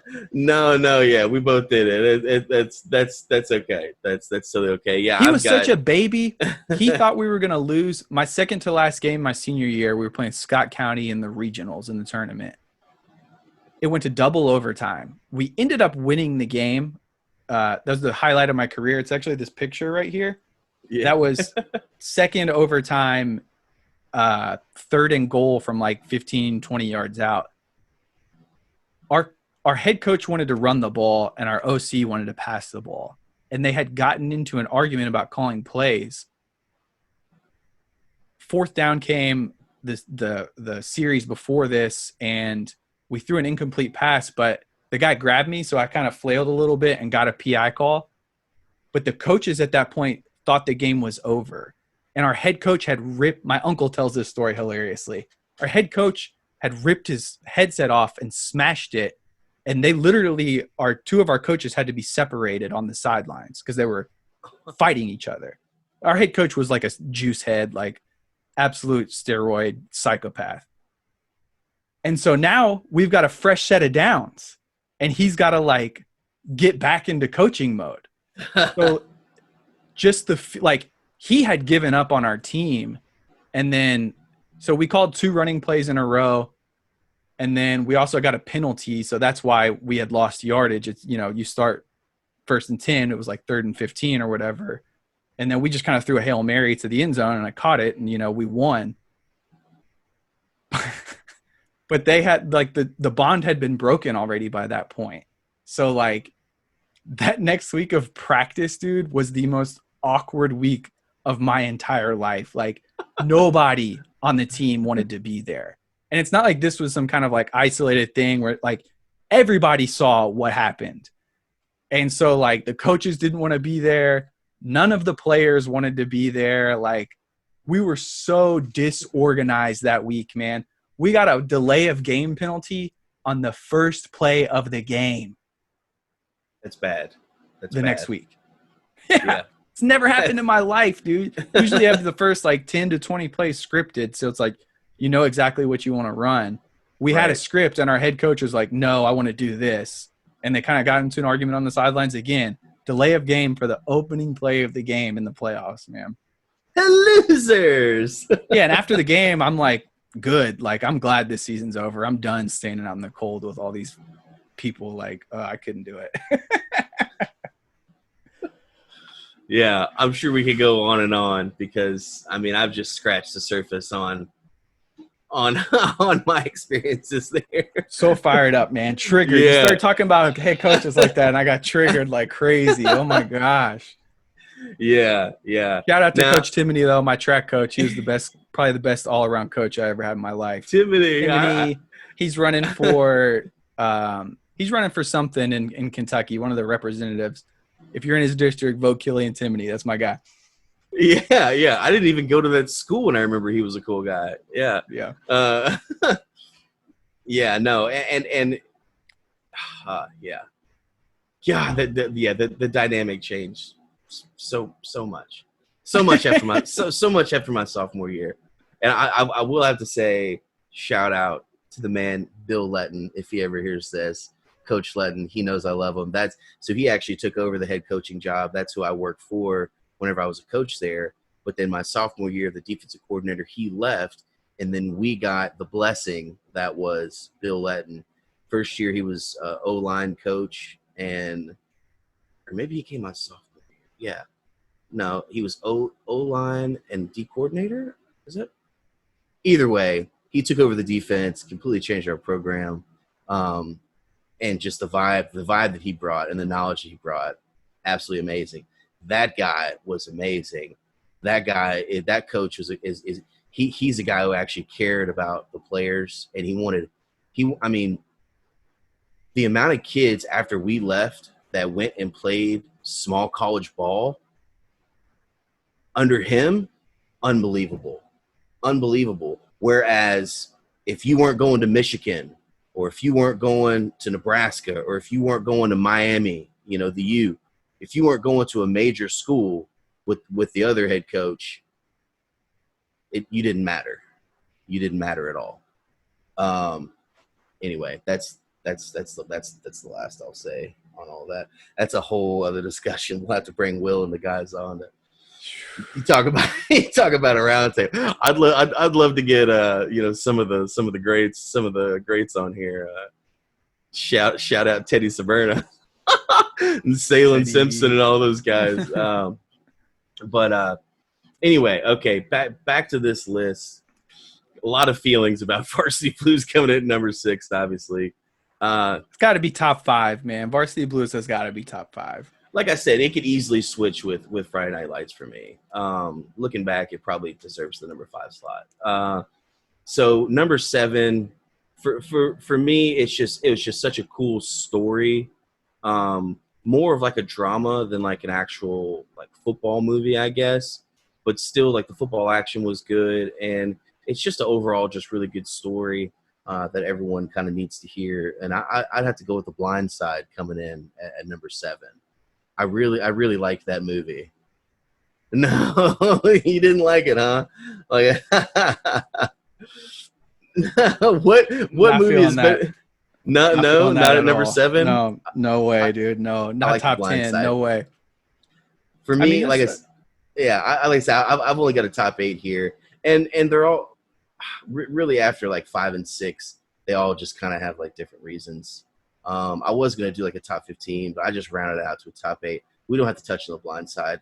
Number 8, just because it was a classic well, growing up for let's me. talk about it for a second. I mean, since you brought it up, Well, okay. I mean, for me, it was a very unique story because I didn't really have any idea about Michael Orr's story at all until until the movie. Um, Interesting how like two rich white parents just kind of brought him in, but also a blessing. I mean, tuition was not cheap at my high school, and you know, I got some aid, so I know how it is. But there I was were gonna other, say I'm sure there was some people that you played with at Catholic that had a similar situation. especially during my time there, and that's probably why we won state and everything. Well, you that's know, also why it's one of the most hated schools in the region because there are allegations of recruiting to that school, and I think mhm. pretty credible. Yeah, 100%. At the same time, like I didn't. I think it's just because Lexington's so small. Um, but I mean, in Louisville, I mean, I know plenty of kids that got recruited to go to Trinity or St. X or wherever. I mean, it's not a big deal up there. I'm pretty sure you can choose where you go to high school. You have isn't that right? Like it doesn't matter what. I feel like that's a thing. Like it doesn't matter which high school or middle school you go to. You can go to whatever high school. I don't know enough about it to comment, and I'm not Okay. trying to hate on Lexington Catholic. I was just saying that that's definitely a narrative that's out there. I mean, I all of my older brothers went to Lexington Catholic at least for 2 years, if not four. Like I said, I played. I went to middle. I went K through 8 a mile up the street from Lexington Catholic at Mary Queen, which was a feeder school. Played all my middle school basketball and football over there. So I'm not trying to hate by any means. Just was throwing that out there as a narrative that does exist. Yeah, yeah, and I mean, for me, I think it's amazing because, especially in my experience there, and for me, even for me personally, coming from public to go there and receive, I mean, dude, I would work there throughout the summer sometimes. I mean, Mm-hmm. like I remember painting the field. I remember picking up trash. I mean, it's character building stuff, and also like I wanted to be there. Like I wanted to play sports there. I wanted to go there, and no matter if like the kids accept me or not, like I had my public school group, that was super tight, and there were so many kids from all over. I mean, I feel like that's why, athletic wise, we were so special at that point. I apologize. This is, oh my gosh, Yeah, for me, just getting back to The Blind Side, like the sorry story that is I don't know if you heard incredible. that or not. I did know the story before I saw the movie, so I wasn't necessarily blown away by the way they portrayed it. I just thought it was kind of like, and I generally like Sandra Bullock too, but I didn't like her role in that movie. Um, I didn't really like the football in that movie. It just, I didn't, yeah, I didn't click with that movie at all. Yeah, right on, right on. Like I said, I thought it was entertaining. I mean, really after those 6, I mean, I don't really see very many other solid ones after that because number 8, I'll go back again. This is just a childhood favorite of mine. kind of like how Mighty Ducks influenced me to go play hockey, which I did for a couple seasons. Um, I was already playing football at the time that this came out, but Little Giants definitely. I thought you might mention that one. Yeah, yeah. I mean, come on, man. Little Giants is It's a all time classic. It's classic a movie. classic. Icebox. Come on, you got Spike. I loved when they popped the Alka Seltzers to make it look like they were like foaming at the mouth. Yeah, dude, that's a classic. It's a classic Yeah. movie. Yeah. It's like the Sandlot for Intimidation. football. Yeah. Got our names in the back so the guys at the morgue can identify the bodies. So classic. So Oh classic. man. Yeah, yeah. But Little Giants for me, yeah. I mean, I'm gonna get Michael Irvin's number, the big 88. Yeah. Yeah. I mean, plus, they were the going against the other Cowboys, which the Cowboys were super good back then. But anyway, yeah. So that would be my top eight. That's what we'll round it off. I like your top eight. You definitely hit on a couple that, as I said, are probably on my overrated list. Not probably, definitely are. Any reason you went with eight? Does it kind of like fall off a cliff there for you, or? It does start to fall off. I mean, really, I would probably rank. Now looking back, I'd probably rank Little Giants above The Blind Side, and I mean, I might even bring in something like I don't know, like I don't know. It's just there's so many gimmicky movies, football movies like Waterboy and like The Longest Yard and like movies like that. Like I just didn't even want to add those in. Like the most gimmicky movie I've got is Little Giants, and that's when we were kids. Well, let me go ahead and get into the rest of my list. Okay, yeah, I want to hear this. So we were, Rudy. So my top five. Well, let me give you the honorable mentions that are just outside of the top five for me. Okay. I did like The Longest Yard. I actually liked both versions a lot.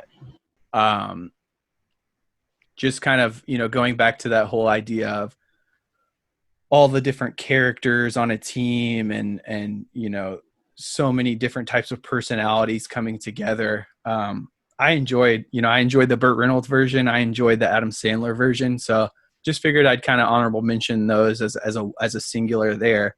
I thought the concept was pretty cool, like the inmates versus the guards. Like, I don't know. I mean, yeah, definitely gimmicky, but I thought the football scenes were pretty good. I mean, it wasn't more story than there was football, like in some movies. Like, it had a good ratio of, practice life and training life and then being on the field with the team. So I enjoyed both of those. So shout out Longest Yard. Kind of along those lines, Gridiron Gang, which, I'm kind of a Dwayne The Rock Johnson fanboy. So I had to give a shout out to The Rock there. Cause I know that's not a great movie, but I definitely enjoyed it. I thought it was fun.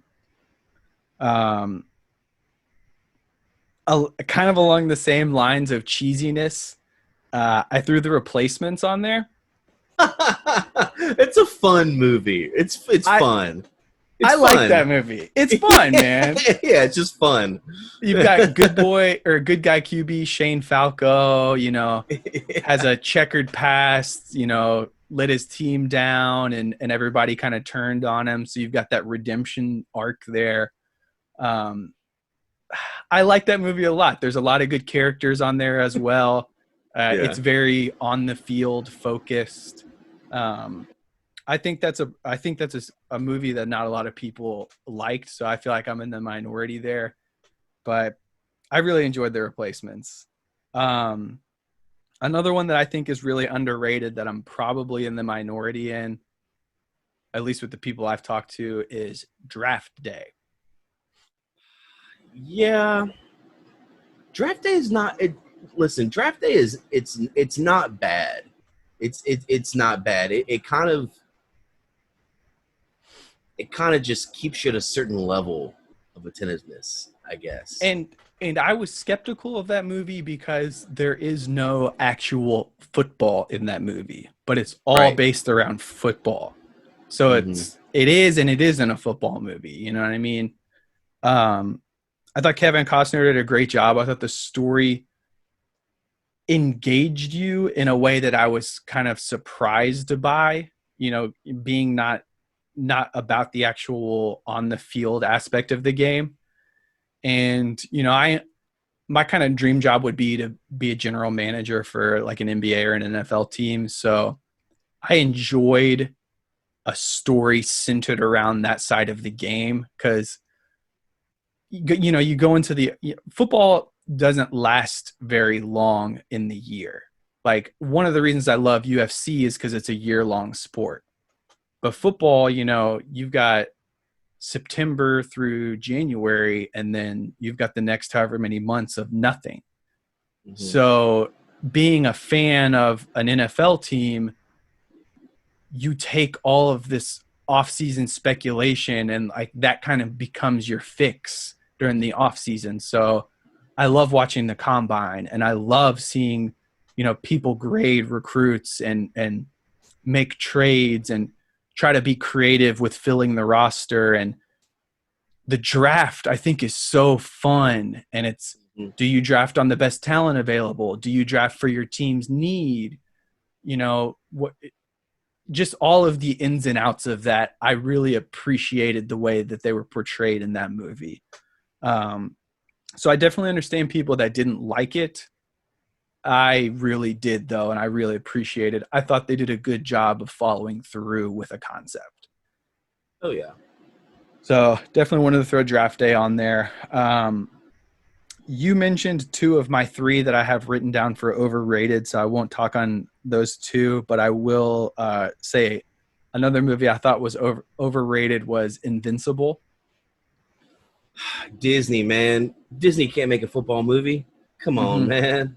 Disney can't make a football movie. No, no, no way.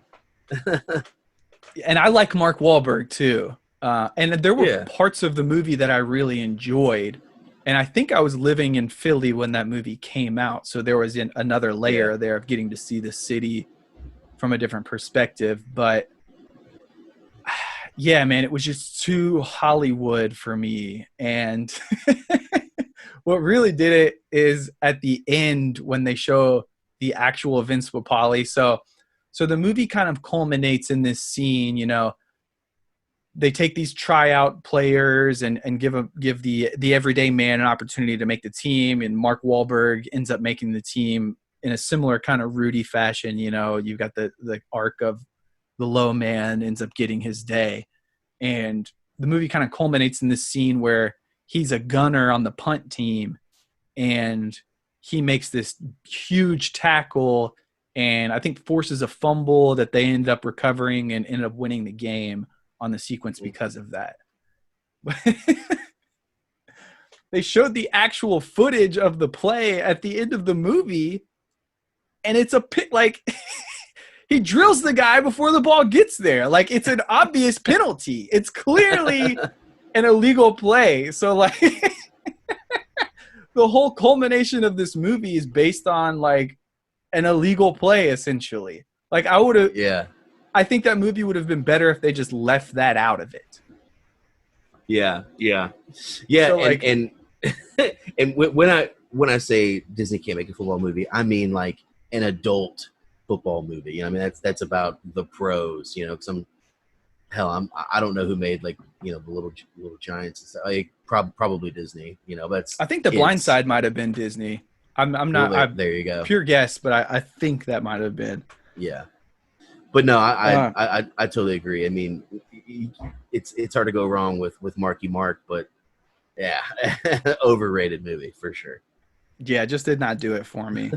Um, so in my top five, I've got Rudy, I've got Varsity Blues, I've got Remember the Titans, and I've got The Program, which probably one, two, three for me in no order would be Rudy, The Program, and Varsity Blues. I think those are my three favorite. I could watch those Okay. movies a lot.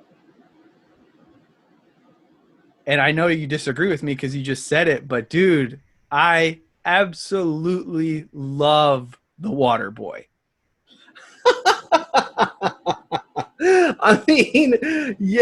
yeah, of course, but it's like, I guess technically well, yeah, it is. It's a football movie, but The big time football movie. y'all remember when Bob Boucher came in? Yeah, I yeah, love Adam Sandler, like as a huge guilty pleasure of mine. I grew up on Billy Madison and Happy Gilmore and him on SNL and his comedy CDs when those were a thing. So like I love Adam Sandler. I love the character he plays in that movie. yeah. I love the dynamic of him being on like an absolute trash team. And I thought they did a good job of like making the unrealisticness work. Cause Yeah, like one player can take over a game. And I mean yeah, the idea of winning a national championship or a bowl game or whatever they won in that movie with one guy that's a defensive player is ridiculous. But the movie is not serious enough to where that detracted from me. You know what I mean? And yeah, some of those hits, like somebody was out yeah. there getting the wood laid to them when they were making that movie. Yeah, I was just about to say that. I mean, the hits are definitely the hits are entertaining. It's just, Vicky Valancourt. Oh man. I thought they do a great job of like building a moment. Like you knew exactly what was going to happen in that movie, but it was still fun to go along the journey. And like at the end of the day, when they make, the when they like when they recover the onside kick and then they end up throwing the halfback pass to the quarterback, like I don't know, man. That's just like I know it sounds ridiculous, but I get the chills sometime listening to the way they like incorporated a real crowd, like the crowd noise and the announcers and just Mm-hmm. the build up to that point. I thought it was a really well done movie. Um, it's been a guilty pleasure of mine, but I could not leave that out of my top 5 because I've probably, maybe other than Varsity Blues, I've seen that movie more than any other football movie, and I love that movie, man. Right on. Right. I mean, hey, I mean, it is absolutely hysterical. Oh man. I tell you some ones that were kind of like alternatives to me. Definitely like on the back end. Radio, not bad. I like that Definitely, movie. yeah, it's definitely not bad. I mean, I'm not going to even put it anywhere near my top 10. The Express wasn't too bad.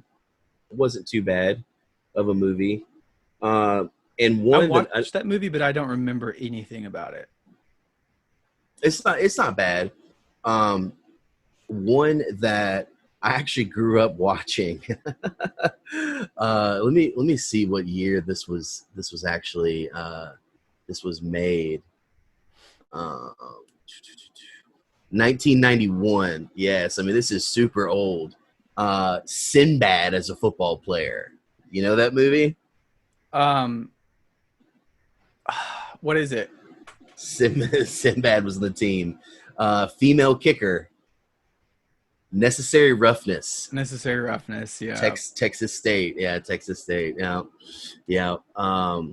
But anyway, yeah, that was that to me is kind of like on that like Waterboy, the Replacements, type range. Oh, But dude, The Water Boy is so much better than that movie. Give me well, a it is. It is. break. I'm just Give me saying a break. in that category of goofy football movies. I feel you. There were Yeah. some that I don't really consider football movies that I saw on other people's lists, like The Last Boy Scout. Like, I mean, I guess that's a What? football movie, um, just because it's the main character. Well, one of the main characters is a football player, and I'll never forget that scene when he's on the field, and like I think he's running for a breakaway touchdown, and then he either scores or like he turns around before he scores and pulls out a gun and starts like capping people on the field. So that was one of the most memorable scenes in a football movie for me. I haven't seen that movie in probably 20 years, and I still remember that. Jeez. And then like Jerry Maguire is listed as a football movie, which I mean, I guess Eh, technically it is, but I mean that's an entertaining movie, but definitely not not worthy of the list as far as I'm concerned. No, Yeah. no. Well, that's yeah. I mean, hey, we got some good ones out there, man. I hope hopefully there will be some more made. Mm-hmm. Yeah. I mean, when's the last time a really good one came out? The Long last time, right? decent one I can remember is like We Are Marshall, maybe something like that. Like, I guess Well, The I think Blind Side is pretty the recent, the Blind and Side, Draft yeah. Day. Blind Side was '09. We Are Marshall's '06. I'd What say Draft Day was was probably the most recent of the ones I mentioned, at least. I didn't. That's 2014. Wow. Something I Draft Day. considered just because the story is very important to me, even though I didn't love the movie, was Concussion. Yeah. Very, very interesting. Yeah, I almost feel like it's anti-football to put that on a football list. Yeah, but very real, and Very real. I know we both got a ton of stories that we want to tell, so I'll save that discussion for another day. But um, yeah, yeah, definitely a movie I considered at least. Yeah, for sure. Well, there you have it, folks. A little bit of disagreement in the middle there, but at the top, I feel like we're pretty on the same page. Rudy program, remember the Titans, kind of a consensus both in the top five ish for both of us. Let us know what you think. Am I crazy for liking the Waterboy as much as I do? Do you agree? Do you hate me for calling Any Given Sunday overrated? Yeah, seriously. Any given Sunday, man. My name is Steve or Willie. Willie B, man. I keep the ladies. There's Steven. You get to feed me. You're dreaming. Oh man. So next we'll have to do favorite basketball movies of all time. I've got a lot of opinions on that. Um, Yeah. I know you're not as big of a basketball fan as I am, but you grew up in Kentucky. I'd say you've got some love for the game. I love basketball. I was just it like where I grew up, we would have to like basically like break into a gym to play any type of basketball. All the outside hoops, they would get torn down. There was like a bunch of like wannabe gangs, around, so they would always just tear down our hoops. So we would never have anywhere to play. But football, we had like a honestly looking back, it's probably like a 45-yard field um, in between like apartment buildings that we could always play on. So football and soccer were always we could always go play those. But I still love basketball. I feel like the quarantine has been killing me because basketball has been my favorite sport since I was a kid. Like, even though I played football for a lot longer, I enjoyed basketball a lot more. I think just because the grind wasn't as brutal, it wasn't as physically demanding, and I had some hardcore coaches, but they were never as demeaning as some of my worst football coaches. Mm-hmm. Um, Quarantine has killed me because like I play as much as I can, and like I go on jogs with my basketball and dribble during the jog. Like, I love doing that. But I'm a big guy that I just like to go up to the park, and I have kind of a routine that I do in all these different zones that I take shots from and do these different dribbling drills and things. It's very meditative for me. But since COVID, they went to all the public parks and took the rims off the goals. So you can't Mm-hmm. play outside anymore. Yeah, Oh my gosh, man, that's killing me.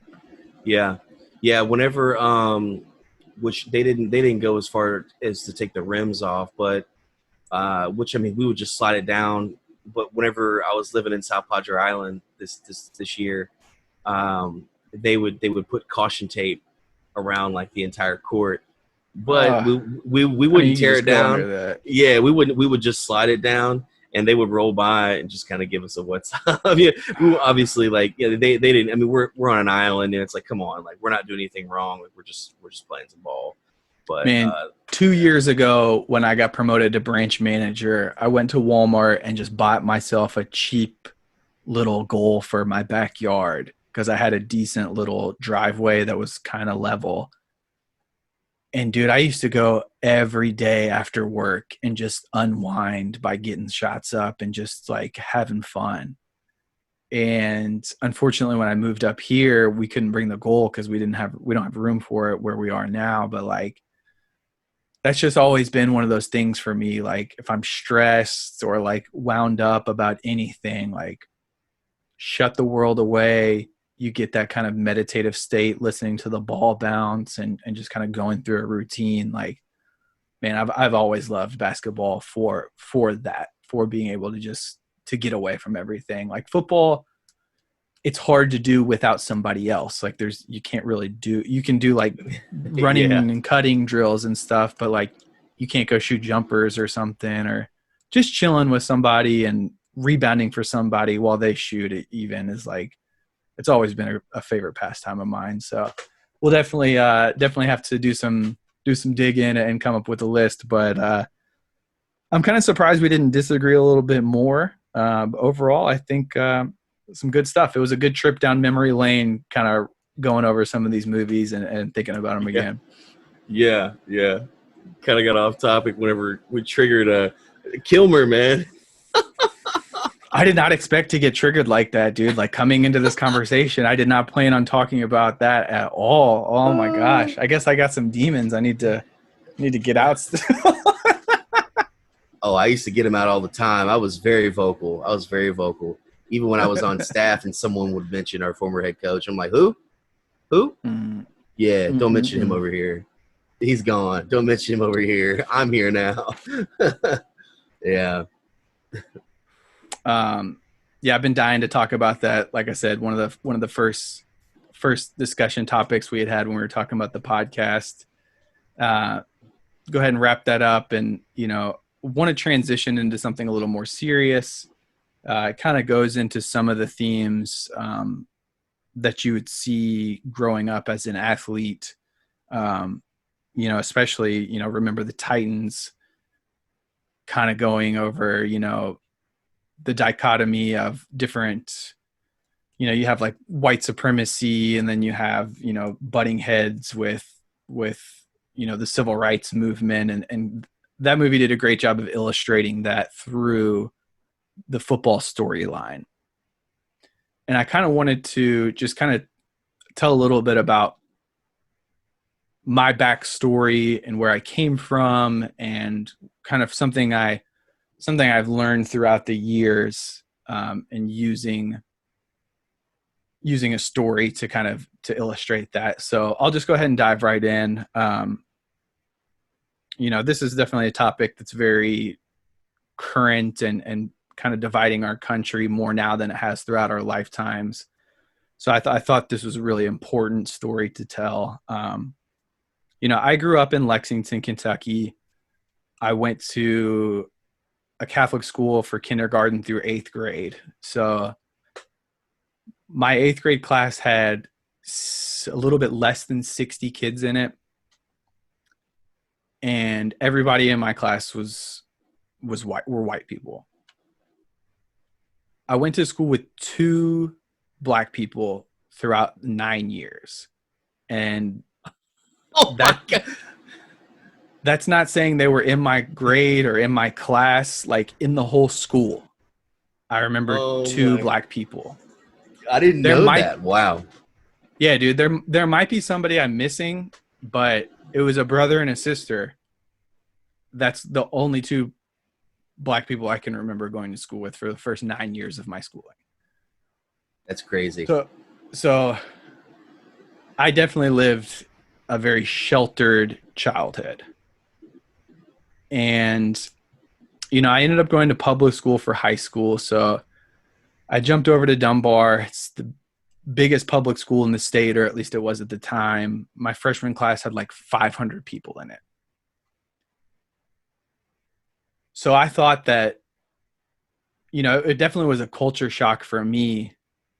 But I mean, I still, outside of football and basketball and track, like I didn't really have that much interaction with people that had a big, much of a different lived experience than I had.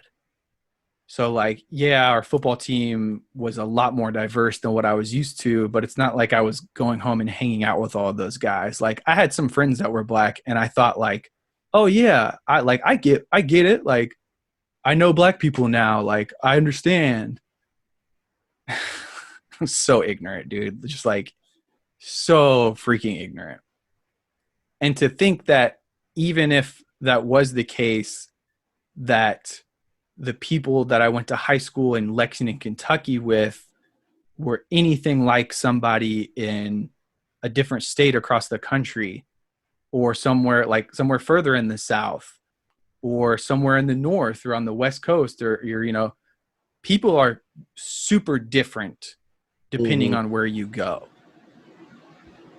So I ended up getting recruited to play football at Penn, and the business school there was amazing. So I thought it was a once in a lifetime opportunity. So I jumped on it, and I thought like, yeah, I've went to public school. I know what different cultures are like. Like I'm smart. I've experienced a lot of different things. Like I had no idea how stupid I was at that point. And moving from, as much as it was a culture shock going from Catholic school with only 2 black people in 9 years to Dunbar, where it's a very diverse population of students, going from living in your whole life in Lexington to West Philadelphia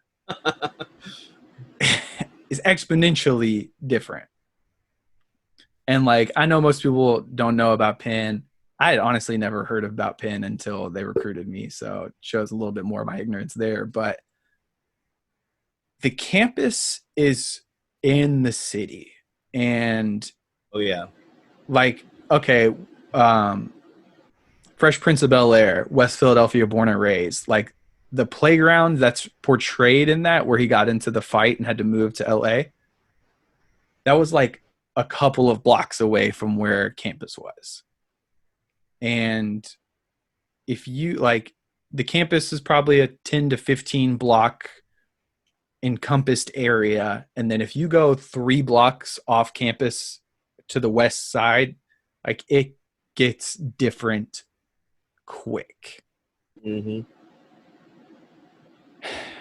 And me being somebody from Kentucky, I had a lot of pride in growing up where I did for whatever reason. I don't know why at this point, looking back, like I think everybody's proud of where they came from to a certain degree. And I was unique because I was the only Kentucky person on the team.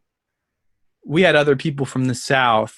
They don't consider Kentucky the South. They think it's the Midwest, which that's a whole other argument I don't have time for right now. Yeah. But like I was, people had a lot of stereotypes about Kentucky, and, a lot of them are true. A lot of them aren't true. And I guess I wanted to spread what I thought were the good parts of where I grew up. So freshman year, I lived in the Quad, which is like the main freshman housing part of school. One of our friends tells us about this party off campus that's not necessarily a Penn party. It's kind of just, there's a lot of colleges around there, Temple, Drexel, St. Joe. Like there's a ton of schools around there, and just a lot of younger people in the city that would go to these kind of parties sometimes. And, I was used to house parties in Kentucky, or like, going out to the farm and very controlled situations relatively. But little old me, we go to my buddy's dorm room and we are pre-gaming pretty hard. And I had already been pre-gaming, and I didn't drink in high school hardly at all. And when I went to college, like the pendulum swung completely in the opposite direction. And I was Oh yeah. so bad at handling my liquor, dude. And like I was pretty reserved. So like for me, it was liquid courage. It gave me the courage to be a little more social. So we're pre-gaming in my buddy's room, and he's from Tennessee. So we kind of bonded, you know, being connected states. And I have this thing when I would get drunk is I would like wear ridiculous outfits or like, you know, dress up with the most ridiculous stuff. So we're in his dorm room and he's got a hat that's a Confederate flag. Yikes. So at that point in my life, I see the Confederate flag and I think, oh, this is symbol of where I come from. This is Dixie. This is biscuits and gravy. This is country music and all of these good things that I associated with my childhood. So I get the idea that let me rock this, man. Let me rock who I am and where I'm from. I'm wearing this hat the rest of the night, bro. Like, let's go. Bringing the South to the North. Let's go. Give me a can of dip and a beer. I'm Oh good. my God, dude. Looking back, I'm so cringe. Like I did so many cringe things in those days, dude. But this has got to be top of the cake. Like, and I literally like genuinely thought like, oh, I'm gonna convince people that the South's not that bad and it's cool and I'm a fun person even though I'm from somewhere different. So we go to this party in West Philadelphia off campus. And we go, you know, do the classic, you know, walk in as a group, don't really know anybody, walk through the living room into the kitchen. Let's go up the stairs. Let's look in these rooms. Oh, we don't know anybody. Let's go up the stairs some more. You know what I mean? Just kind of bouncing room to room. And I had just been, you know, with my big, like, I hung out with only football players. So a lot of huge guys that are, you know, pretty intimidating and probably hid my tiny self so that probably nobody really noticed it, I would think. And then eventually somebody did. And I'll never forget how, like, this group of black guys comes into the room that we're in, and like I hear this commotion going on and that I'm oblivious to. And then like somehow one of my friends, like I forget what they said, but let me know like, oh dude, they're pissed about your hat, bro. And I'm like, let's talk to them, man. Like whatever. And then I turned around and saw the ruckus like in the room, like the commotion going on. And I'm immediately like, oh like am I about to like get shot? Like what is like I went from like oblivious, ignorant kid having a good time drinking to like just completely terrified to my bones. Yeah. Oh, yeah. And so I try to be like, nah, dude, I'm not racist. Like this is Dixie, you know, like I was saying, like biscuits and gravy and cornbread. And thank God that there was some girls there who at first just like people that didn't want to see a fight break out kind of pushed them out of the room. And one of them's girlfriends comes back in and is like, what the hell are you doing? And so I go into my spiel about, you know, Dixie and what it means to me and yada, yada, yada. And I just had like, as she's explaining to me what it means to them, I just had this like kind of life-changing moment of clarity. Like like, oh my gosh, like I am so ignorant. And I didn't get it. I mean, I still, obviously, I'll talk about that in a second, but like I just knew that like what I think something represents, like I can't make somebody else think that. And their reaction is going to be based on their lived experience.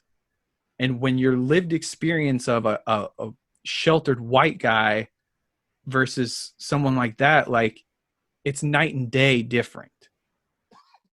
Excuse me. And she just helped me kind of like, she and I had a very good conversation where I kind of saw that like, just because it means that to me, like where I grew up in the homeland and stuff, like to them, like the people that were there, it represented slavery and lynching and hundreds of years of systematic oppression Yeah. and just all of the absolute worst things in society. Yeah. Violence. Yeah. So many bad things. Yeah. And I was trying to convince her that no, that's not what it means. But that like I just had this moment where I was like, dude, you're a fucking idiot. Like, shut up and listen to what she's saying. Because what it means to you isn't what it means to them. And it doesn't matter what it means to me. Because it means something like, so anyway, I guess my conversation with her proved to her that like I wasn't trying to make a racist statement. I was just ignorant. Mm. So like I took the hat off, I shoved it down my pants. Like I was still scared, like super scared and more so embarrassed. Yeah, I was gonna say probably embarrassment. Yeah. Because I thought I was smart at that point. And it proved to me how ignorant I was of other people's lived experience. Mm-hmm. And so I guess she kind of realized like, okay, this guy's not trying to start a fight. He's just dumb. So she lets her boyfriend come back in and He's just dumb. Don't mind him. yeah. I'm like, dude, I'm so sorry, man. Like just apologizing like crazy. Like not even that I felt like, oh, please don't beat me up. More of like, dude, I'm sorry. Like, I'm sorry to have offended, like, to brought that into your world. Like, you probably don't encounter this ever. Like, somebody dumb enough to rep a Confederate flag in West Philadelphia. Hey, you're asking for it. Yeah. And I guess, like, at the time, I didn't really get empathy and like respecting other people's opinions. And it's not my job to convince people about one thing or another. Like everybody has their own unique experience growing up in this world. So just because my experience with the Confederate flag meant one thing doesn't mean I have any right to try to convince people that when they associate it with all of these other things like racism and ignorance and oppression, that no, they're wrong. This is what it really means. Like, who the am I to try to even make that argument? Mm-hmm. And, you know, thank God, like the feeling I had talking to both of them, it went from terror of being like, oh, like this guy's angry, to like when he came back in, he wasn't angry, he was sad. Wow. Because it's not, yeah, like he's not trying to go out and fight somebody about that. But when he sees something that represents all of these bad things, he's going to have a visceral reaction to that. And like, he didn't want to be angry, but it's still like, he wasn't mad at me anymore individually, but he was still upset and sad. And just like like I could never understand what he really felt like in that moment or what he's been through growing up, but like Mm-hmm. I'll never forget how dumb I felt and just how ignorant I was and most likely still am to other people's, like I can never know what it's like to grow up as a black person in the United States. Mm-hmm. And it's weird, like an episode of South Park kind of taught me that. Like, yes, I knew that I was in the wrong at that point, but it's still taken me years to fully process the difference in the way people are treated. And there's an episode of South Park where Randy Marsh is on Wheel of Fortune and he ends up dropping the N word. So it's like all over papers and everything. And Randy ends up apologizing to Jesse Jackson to kind of like make amends with the black community. And so Randy's son, Stan, is at school, and there's a kid in the show named Token, who's the only black kid. He's a token black kid, but Token is mad at Stan still. And Stan is like, dude, my dad apologized to Jesse Jackson. Like, we're all good. And Token's like, dude, Jesse Jackson does not speak for all black people. Like, you're an idiot. Yeah. And so he's still pissed at Stan. And then Stan tries to apologize again. And Stan's like, oh, Token, I get it now. I get it now, you know, XYZ. And Token's like, no, you don't get it. And then Stan ultimately has this epiphany of like, I'm never going to be able to understand this. So like, no matter what I apologize and say that I've learned, I can never get it. So it's like, hey, I get it now. I don't get it. And I never will get it. Mm-hmm. And that kind of helped me take the next step of just understanding that like, yeah, I don't get it and I never will. And like, no matter how smart I think I am, I'm still never going to understand what it's like to be pulled over by the police and fear for my life on that level. Or, you know, just so many different things. But, you know, I really wanted to tell that story just because, especially in today's world, I mean, everywhere you look, there's still racial divides. And I see so many white people like on Facebook and stuff, like trying to tell black people what they should really think about like these police shootings and stuff. And it's like, no, you don't get it. You don't get to tell them what to think or how to feel because you haven't gone through what they've gone through. And you might have gone through some bad stuff in your life. And like Black Lives Matter isn't trying to take away from that. They just want you to like just stop trying to convince them of something when you haven't lived it and you haven't experienced it. Like you don't get to tell me how to feel. Like everybody gets to react in their own way. And just like it's been so irritating to see people like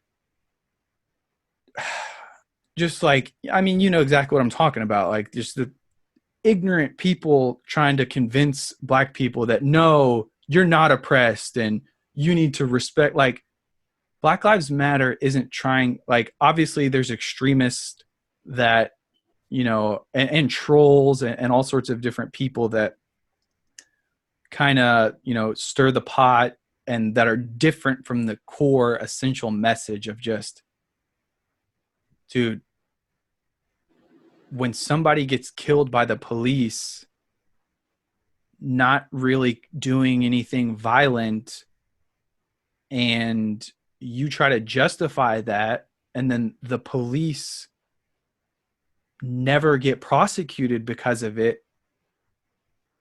Like come how do you on, expect man. them to? How are you supposed to react? You know, it's like how do you expect them to react? Yeah. I mean, really. And for how do me, you it's expect them like to react? They're going to be outraged. It's crazy to me how non-violent a lot of Black Lives Matter protests are. because they have every right to be terrified and act up. And like, I got into it with somebody I'm really close with about like Breonna Taylor, and they're all like, this person lives not in Louisville and I live in Louisville, and they're trying to tell me about the rioting and the looting and how bad it is. And I'm like, do you understand why they're mad? And this person was like, yeah, of course. I'm like, I don't think you do. Like, Breonna Taylor was murdered in her own home. She didn't commit a crime. She wasn't being violent. She was murdered sleeping in her own home. And the police that did it, like, have faced absolutely no charges. There is no justice in that scenario. And so, like, to try to tell people to, like, oh, don't set businesses on fire or whatever. First off, I don't believe that it's Black Lives Matter people that are doing all of that. I do think there are agitators that are most likely white supremacists that are causing violence in order to detract from the movement. Mm-hmm. But like, even if that was the case, you're making a business, like a building, more important than an innocent person's life. And you don't, like, you look so ignorant trying to make that argument. Like, if your first response to a murder like that is, oh, well, looting is terrible, like, I'm sorry, but like, you are ignorant. Like, absolutely. And I've been so frustrated recently, man, just with, like, let down by people that I respect and look up to. And it just, like, it's crazy, man. It's like, it's a crazy time to be alive in America right now. And it's saddening and maddening and disheartening and all of the above, man. Yeah, well, so many things are backwards, and we were talking a little bit off air on this. I was recently watching Joe Rogan, where he had a former it's a retired Baltimore police officer, and he's also a Marine Corps vet, Michael A. Wood Jr. And one of the things that stuck out to me, there's many things, but one of the things in particular was the fact that, like, his whole ideology and his whole like the way that he went about becoming a police officer, the way he thinks is not the way the system is designed, really. So he gets, like, a lot of backlash. So, for instance, like, one of the things that he would get reprimanded for often is he would be out in the community talking to people, getting to know them where he patrolled, and developing a relationship with people within the community. And he would get reprimanded because he wasn't out making more arrests. And, like, that to me speaks a ton, because it's like, and they even say it in his podcast. He's like, look, think about, like, well, number one, the whole goal should be peace. The whole entire goal should be peace. Police officers are public servants. They should not, like, their whole goal should not be, you've got to catch this person doing this. You've got to go out and arrest these people. You've got to hit these numbers. You've got to issue so many tickets. It should not be that. It should be, you need to keep the peace. You need to enforce law and order, but you need to keep the peace. Okay? There should be no crime. That should be the goal. Can you imagine living in a world where there's no crime? I mean, how amazing would that be? I mean, it's so far-fetched. It's hard so to imagine. far-fetched. Yeah. It's so far-fetched. It's completely hard to imagine, but that should be the goal. And, I've had several run-ins with the police, and more often than not, it was a racial thing for me, and it may have not had started that way, but as soon as they take my ID, and they see Juan Carlos Maldonado, of course, they're going to start poking questions. They're going to start asking. They're going to ask me to step out of the vehicle. They're going to ask me to start doing a bunch of things, right? Now, I will say that I do know a lot of officers, okay, who are good freaking people, okay? They became police officers for the right reasons. The idea of actually helping people, making a difference, keeping the community safe, okay? But there are so many officers that that's not their thing. That's not their thing. And They're out there also, power tripping, and they might have grown up in a way to where they felt inferior, and now they want to. Yeah, absolutely. yeah, and one of the interesting things that that he said, again, retired officer Michael A. Wood, was, you know, he went through the Marine Corps, and he was trained night and day for years and years and years to kill, right? So when he got out of the Marine Corps, and again, he was trained, greatest military in the world, right? He was trained night and day to be a killer. And Marines, especially, even if you go, I mean, they have the toughest general boot camp, right? You become so mentally tough. That's one of the biggest things. And whenever he got out, he had to reverse his way of thinking of, okay, now the goal is not to kill at all. The goal is to never kill. The goal is to keep the peace, eliminate crime, arrest the bad guys, but really keep the peace, right? And there are so many officers that do not think that way. I mean, hell, even when I was at EKU, uh, back then, it's kind of funny. I was a criminal justice major, and EKU had some of the best criminal justice in the nation.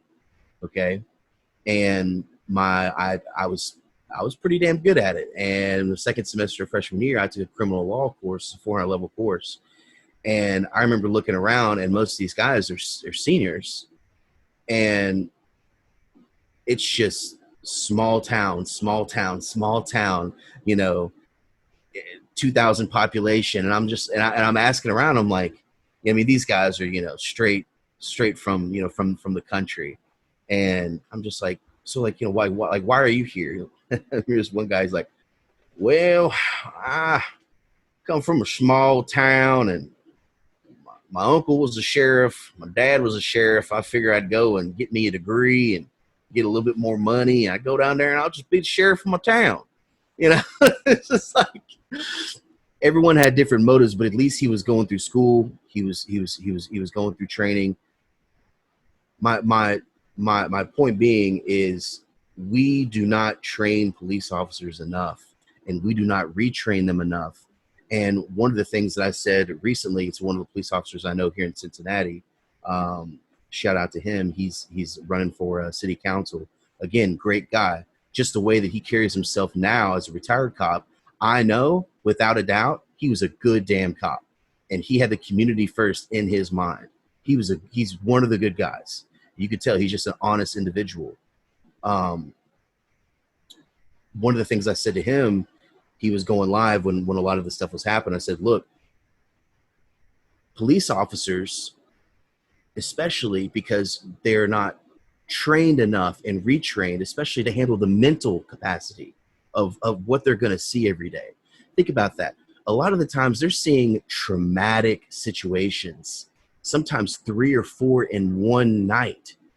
So if you don't consistently train them to be able to handle that mentally, and if they already come in and they have any sort of racial roots or any sort of discriminatory past or anything like that, it's just going to be magnified, especially if you're in certain areas. If those are the areas that you patrol. It could be a heavily populated Mexican area, black area. It doesn't matter. Yeah, like You're gonna be more pop. if you look at New York, when Bloomberg was there, they instituted stop and frisk. And if you ever want to get angry, listen to him talk about stop and frisk and try to justify it. Basically, they were just allowed to stop and check anybody they wanted to without probable cause. And at the end of the day, like, almost every person they ended up doing it to was a person of color. Like, you're not going to stop some white guy that's a banker randomly, but they would like harass minorities like crazy. Yeah. And like, Yeah. I know white people and black people smoke weed at roughly the same rate, but black people are arrested 4 times more often for it. Yeah. Yeah, which is a whole other topic. I mean, anyone with weed charges, you need to let those people out. That's ridiculous. Yeah, man. We have such a backwards approach. Like, I think defund the police is had the right intentions but went about it the absolute wrong way. So I think a better version would be demilitarize the police. Like, stop having these like, just like you were saying, like defunding, you're not going to be able to train more. So that's just a terrible Yeah, approach you should. to Yeah, we take should with not. it. We should not defund it. It needs to be police reform. We need to Police reform the way. reform. Yeah. Yes. And Yes. they're trained, like, if your life is in any kind of danger, go ahead and pull the trigger because your life means more. And Mhm. just exactly like you were saying, like coping techniques and therapy and Yeah. like renewal of licenses and going through these training courses. I absolutely think that's necessary. And It has to be. just doing something like that would just signal, at least to the minority community, that, hey, we at least recognize that there's a problem, rather than trying to be like, no, there is no problem and we're gonna bring the National Guard into the streets of the US. Like, what is that? And then, Right. like, 2 things that really opened my eyes were the Eric Gardner video, when you see the cops came after him because he was allegedly selling loose cigarettes. Huge crime, super dangerous, right? Like, they were intimidated by him because he was a big black dude. But he wasn't being hostile towards them. They threw him on the ground and got him in a chokehold and choked him to death as he's sitting there screaming, "I can't breathe."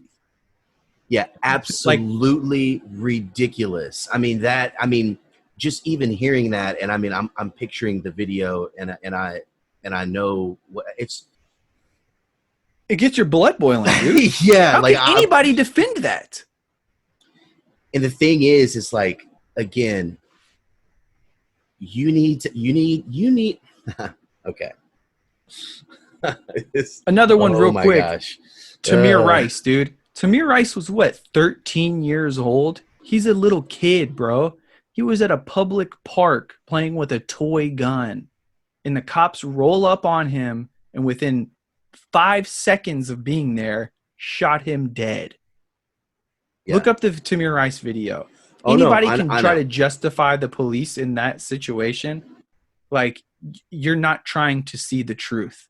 You're starting from your conclusion and working backwards. Like, Yeah, well, I mean, there's real quick. Number one, being a police officer, especially today, probably the most difficult job in the United States, probably on the planet, right? But a lot of the reasons why it is so difficult is because, again, there's not consistent training, consistent. I mean, I'm talking, and not only that, there needs to be so much mental preparation. There needs to be constant therapy. You know, hey, I know, you know, if they're meeting with a therapist to a police officer, hey, I know that you just came up on a traffic stop and you saw a guy passed out with a needle in his arm, and he had a child next to him, and that child was malnourished, hadn't been bathed in weeks, and that messed you up a little bit because you've got a child as well. Let's talk about this, because you need to be mentally tough enough to go back out there and not be hostile if you were to ever see that situation again. You need to be able to go through protocol. You need to be able to handle that situation like a professional, you know. And there's so many things that I've learned over the years being in the business that I'm in and working at different venues. De-escalation, dude. I've been able to de-escalate so many situations, and I've learned the tactics and the corporate way to do it. But really, it's all become natural because I know people and I've been around people so much. I've been throwing so many events with so many different people, and I grew up in a very in an environment that was very culturally rich. Okay, so many people don't have that general experience. And I've said this to a few people. It's like, look, if you want to have just a tiny taste, just a tiny, tiny taste of what a police officer goes through, go do security at a venue. But do it at a venue where it's a little rough around the edges. And that's a tiny, tiny taste. Because then what happened, or even at a club's a little bit different. I'd say probably go to like a music venue because you're going to get all different types of people. It's not the same thing every single night. Because then you're going to see how different, for instance, music genres are going to attract different groups of people. Okay, so you're going to get a taste of all these different groups of people, how they act, their mannerisms, how they maneuver, everything. So you're going to get an idea, right, of how to approach them the right way to de-escalate something.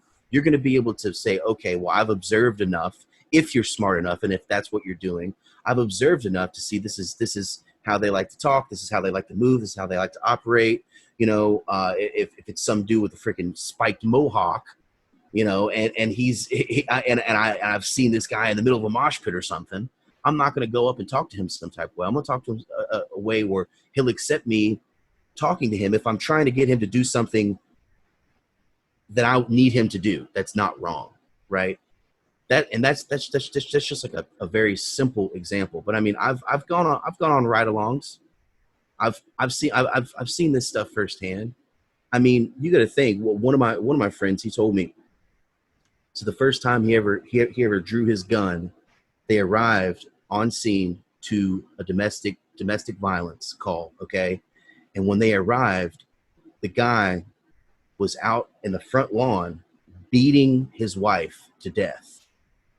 That's the first time he drew his gun, and they were able to de-escalate that situation, get him off.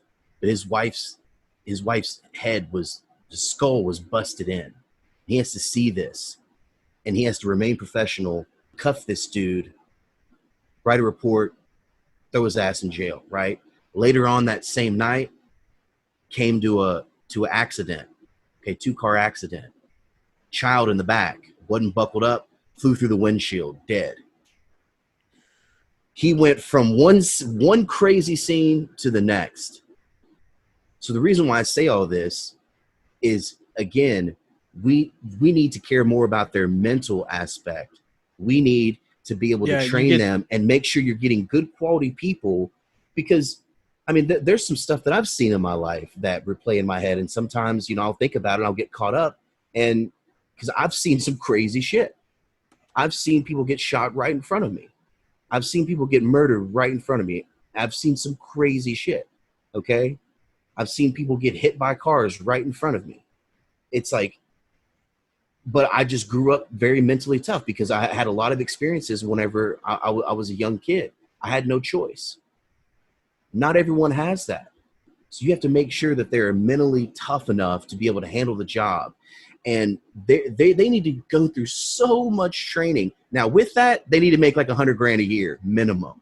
Yeah, but they definitely need to make more money. And yeah, with that though, like, it should be a huge honor to be a police officer, because just like it's a huge honor to be a Marine. Think about this. If someone tells you, if they're in their civilian clothes, and you say, "Oh, what do you do?" "I'm in the military." "Okay, what branch?" "Oh, well, I'm a Marine." Instantly, what goes off in your head? "Oh, okay, this guy's a little bit of a badass. He's probably pretty intelligent, and he's definitely been through some things. He's been through some training." Right? It's not always that way with police, and that's where we get so many mistakes. And just the bottom line, there's just so much racism that still lies in the police force.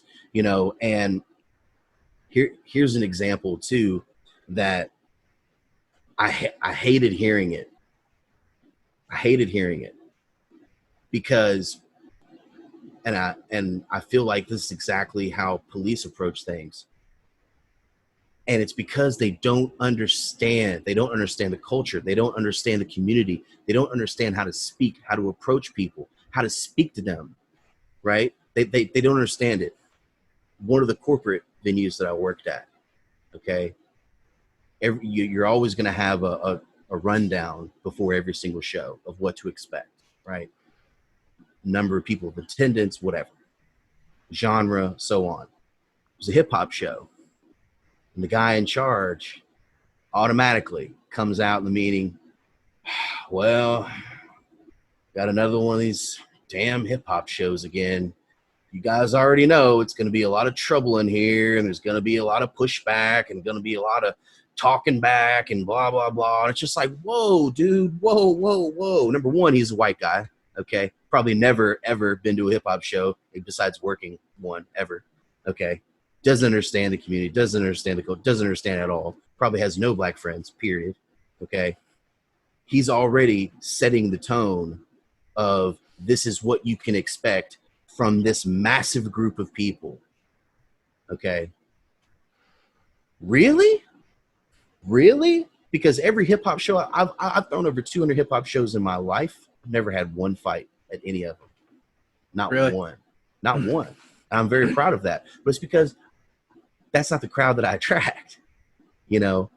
And I'm not speaking of that from a race. I'm talking about a vibe. You know, and just, I mean, everyone that comes to my show, it's a mixed crowd always, right? Sometimes it'll be more black people than white, but there's just a respect and appreciation, and everyone knows it's just, hey, we're all just here to see a show. I love you, man. I love you. You know, you're my brother, you're my sister, whatever. It's all love. So that's how I feel like a lot of times police approach it. Like, well, we got to go to this neighborhood again. It's like, hey, man, how about you get in that neighborhood? How about you try to understand what's going on? How about you go talk to people? How about you show them that, you know what, even though you know that all cops are not bad, how about you go prove it to them? How Right. about how about you go help these children out, man? Like, how about you actually be a public servant, you know? And instead of just like this guy, oh, well, we got this hip hop crowd coming. You know, it's going to be problems. Really? Really? Oh, okay. Well, put me at the front door so I can set the tone coming in. Hey, welcome, everybody. How you doing tonight? Welcome. Come on in. I want you to have a great time tonight.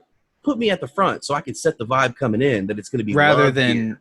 rather than some hateful people that are making them Yeah. take off their shoes and checking every single inch of their body before they even get in the place. Yeah, it's ridiculous. It's ridiculous. It's like, man, look, I guarantee you, if you just leave them alone and just let them be, let them come in and enjoy themselves, it's going to be no issues. I guarantee it. Because all they want to do is come in and see a show, man. That's all they want to do. And if there's anyone here to start trouble, it's going to be maybe one or two people, and we'll pick them out, and you got to go. So it's just, it's crazy, man. And again, I've had personal experiences. One of them came very recent. It was this year, and I was on my way to Columbus. And number one, if you're ever driving 71, you can expect to see 10, 15 troopers, sheriffs. I mean, every single drive. So I already know, and not a big deal to me. But I was on the way up to go to our office in Columbus and get to work, and this state trooper, I see him. I'm not speeding. Okay. He pulls out. He was in the median. He pulls out. I just keep on driving, minding my own business. He comes up directly behind me, tailgates me. He tailgates me for about 5 minutes. Okay. 5 minutes. Then he gets in the left lane and he gets directly in my blind spot and stays there for another 5 minutes. Then he switches back over, gets directly behind me, stays for another maybe minute or two. So he's harassing me on the road. Okay. He's already harassing me. I mean, that's straight up intimidation right there. It's 100%. like, Yeah. And honestly, that's reckless because I know you're behind me and I'm not going to do anything stupid. I'm not going to speed up or switch lanes or act like I'm trying to get away from you because you're already trying to intimidate me. So I know that you're coming with a different attitude. If I try to switch lanes and get away from you, what's going to happen? We're going to run me off the road. So he pulls me over, comes up. I've got my windows down. Now, granted, my windows, you already know, since high school, my windows on every car I've ever owned are completely blacked out.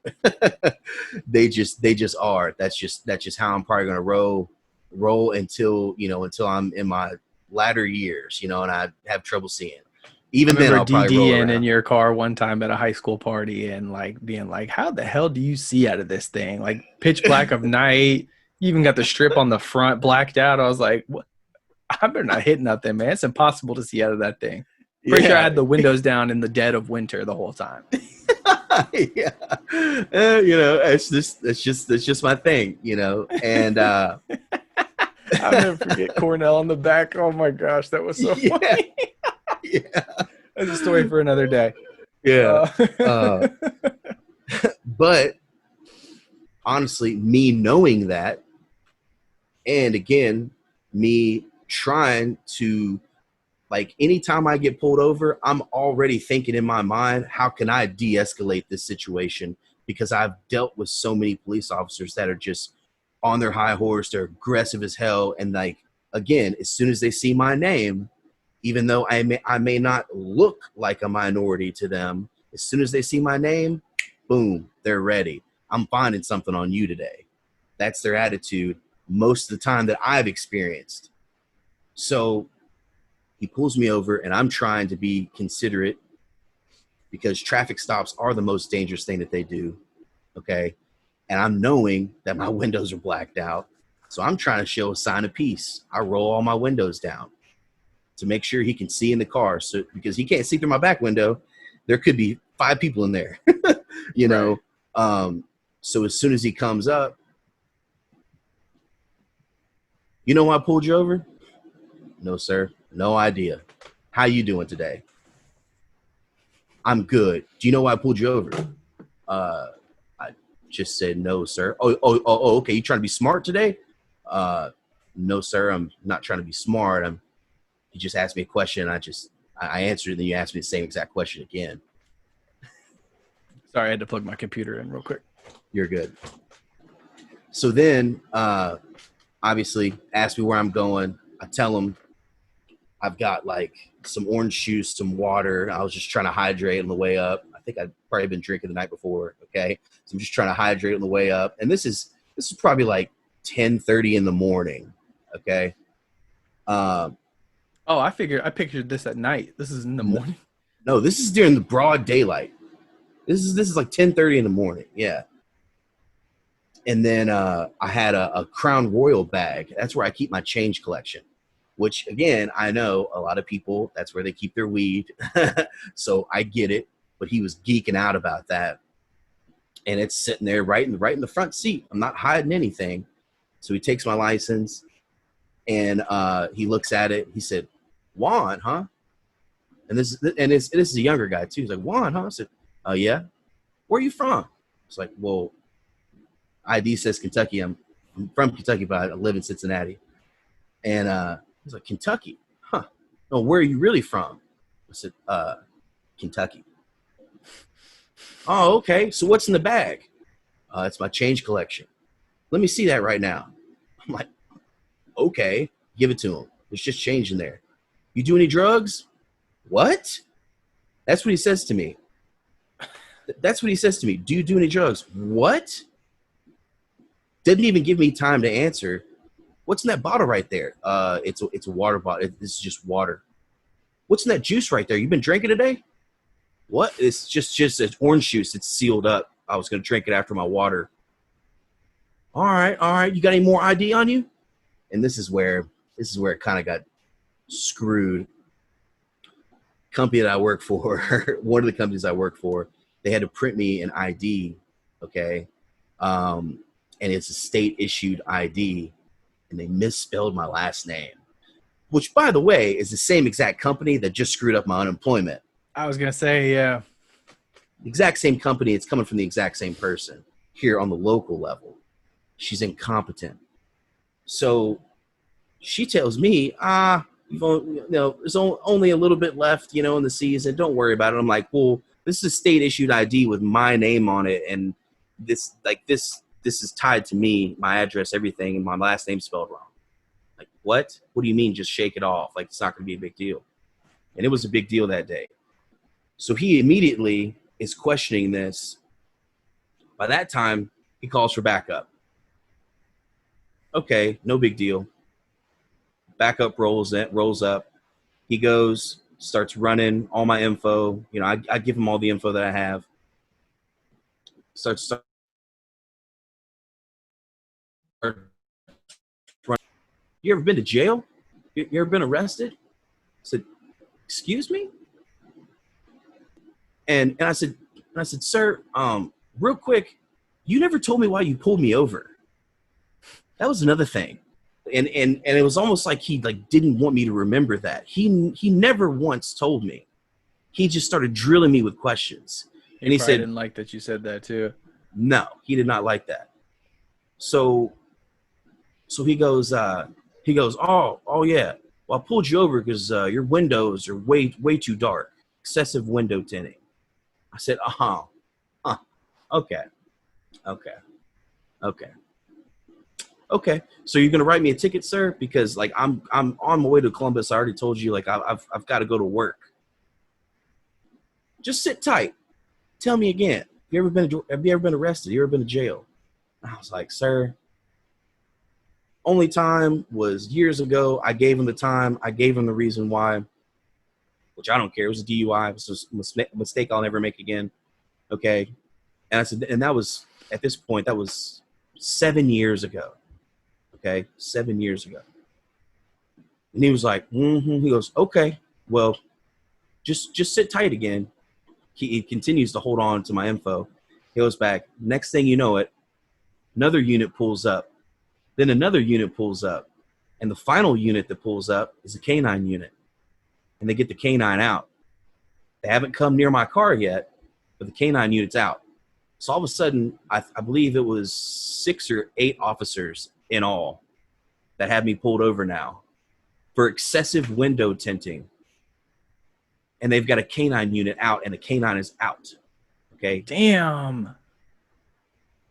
So then he comes over and he says, sir, I need you to step out of the car. I said, step out of the car? Why? For excessive window tinting? I'm like, please, can you just write me the ticket so I can go about my business? I'll take the ticket. It's not a big deal. He said, no, I'm going to need you to step on out. I said, well, can you tell me why before I step out? And he says, well, sir, you lied to me. I said, lied to you? Lied to you about what? I said, I don't lie to police. I'm not an idiot. And he says, yeah, you've had 2 felonies in 2 different states. Now I need you to step on out. I said, where? And he tells me California, and I still can't remember the city, but I'll never forget Colorado Springs, Colorado. He told me I spent time in Colorado Springs, Colorado, okay, for identity theft. And then again, I got arrested in California and did just a small amount of time. I'm like, sir, I've only been to Denver to the airport, and I've only spent a small amount of time only working in California. That's impossible. You've made a mistake. So he gets me out. At this point, I've got no choice. Searches me up or whatever. Puts me in the back of the cruiser. So at this point, I'm like, what the hell is going on? Puts me in the back of the cruiser, closes the door. It's a good maybe 30 minutes. He's not believing my story. I'm like, look, they misprinted my name or whatever. And then he's telling me that he's not going by the name on the incorrect ID. He's going on my real name. And my real name, it shows up that I'm some convicted felon. So then they open up the back door and the cops just start drilling me. He's like, when's the last time you smoked? I was like, smoked? He said, yeah, you smoke weed. I know it. When's the last time you smoked? He said, your mouth's dry. I said, my mouth's dry because I'm dehydrated. That's why you saw the bottles of the water and the juice in the front seat. And he said, that's another lie. I know it. And then another officer comes, and these are all troopers, okay? Another trooper comes up, starts drilling me with questions. And I'm like, look, this means that someone's stolen my identity because I'm not lying to you all. I don't know what's going on. And he says, what's your name again? I said, my name is Juan Carlos. He goes, okay, Juan Carlos. Like he had one on me. He had him another Mexican, and he's about to take me to jail. So they come up, and they're like, look, we have to have your permission, but we all think that there's drugs in the car. If you want to tough this out, we'll have our supervisor come up with a warrant, and he's going to search, and we're going to search your car then. Or you can go ahead and you can verbally agree that you got to sign here. We've already got the drug dogs. We know there's drugs in the car, and we're gonna run the drug dog around your car. We're not gonna open anything, but we're gonna run it around your car. And I was like, look, this is crazy. I said, this is crazy. Y'all don't believe I am who I am. You believe I'm a liar. Like all this for excessive window tinting. Like, no, dude, you didn't hit the gold mine and find some criminal just because my name is Juan Carlos. Like, what do you do? This is ridiculous. So I'm like, you know what? Fine. There's nothing in there. Of course, I had my gun on me because I always have my gun on me, but it was in the trunk, okay, where it's supposed to be because my concealed expired. I told him about it, told him exactly where it was, exactly where he could find it, just to prove to them again, I'm not lying. Like, what are you all doing? So I say, okay, had to sign. The drug dog runs around my car, and he indicates, meaning he thinks he's found something. And I'm like, son of a. And in my mind, what I'm thinking, especially in the business that I'm in, is that I've given a ride to people because I've constantly got people in my car. I've given a ride to someone, and they've left something in my damn car. This is my back seat. I'm never in my back seat. If you look at my back seat now, there's literally nothing. It's always clear. There's nothing in my back seat. My trunk is the only messy part. Also, kind of a side note, when I bought the car, it was from Casey County, which I believe is Eastern Kentucky, and it already had those blacked out windows on it that it currently has, and it's a nice car.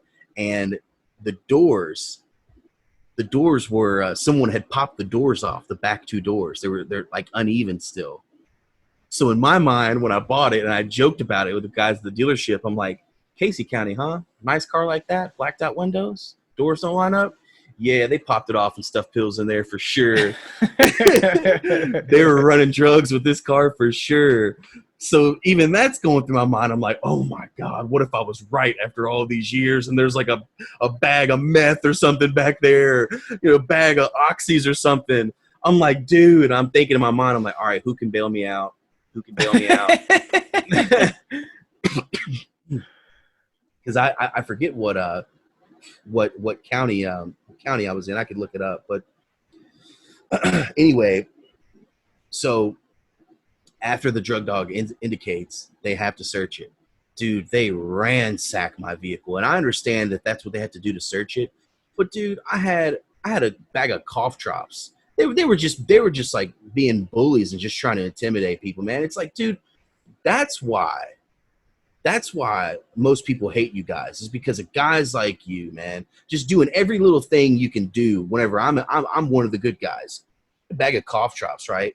They could have easily just thumbed through it. They completely turn it upside down, spread it out all across my floorboard, even though they could clearly see it was a bag of change. It was a good amount. Dump it out all over my floorboard. I mean, they're taking stuff out left and right, put it on the side of the road. I mean, they just completely ripped up everything, my glove box, everything.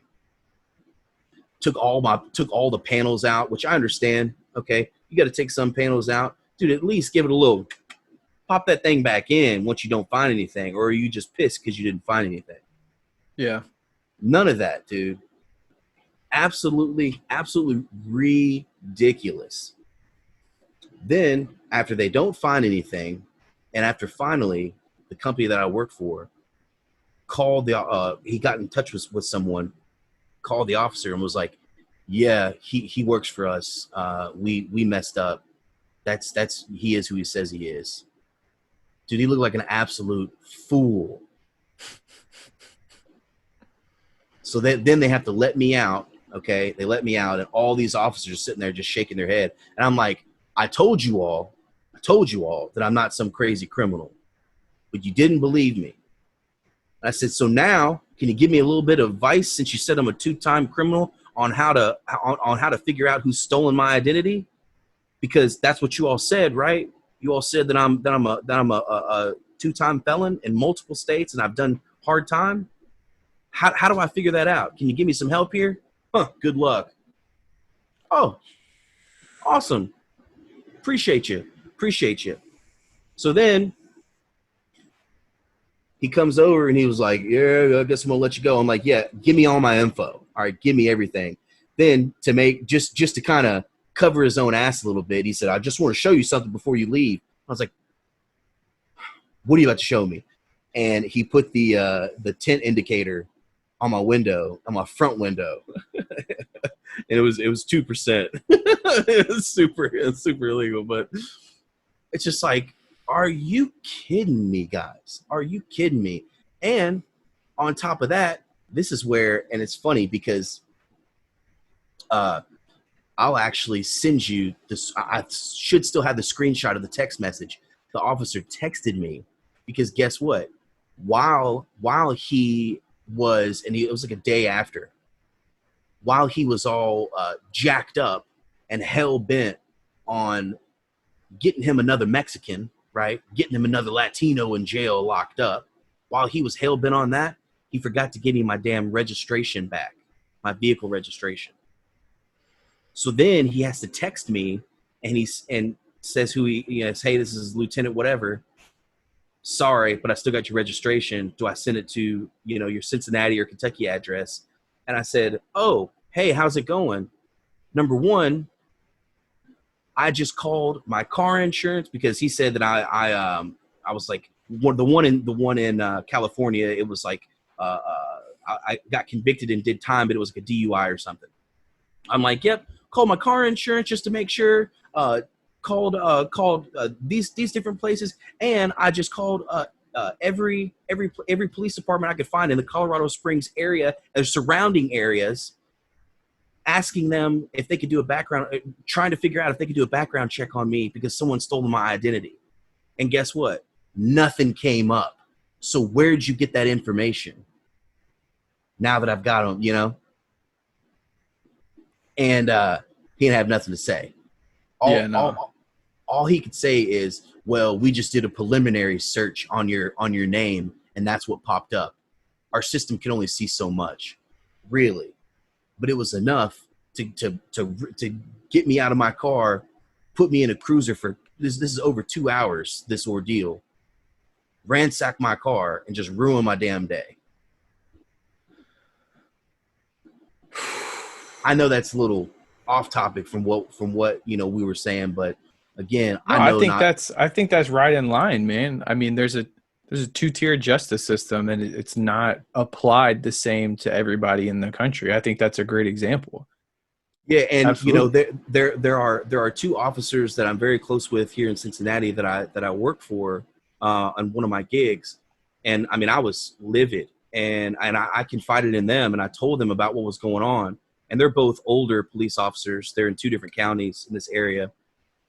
And so they're very experienced, and I know that these guys are good guys. I mean, just the way that they talk to people, their demeanor, and come on, And when I told them that story, they were like, "Man," they're like, "I'm so sorry you had to go through that." I said, honestly, probably a little bit of it was racial, and a lot of it was younger cops just really trying to get a bust and impress their boss.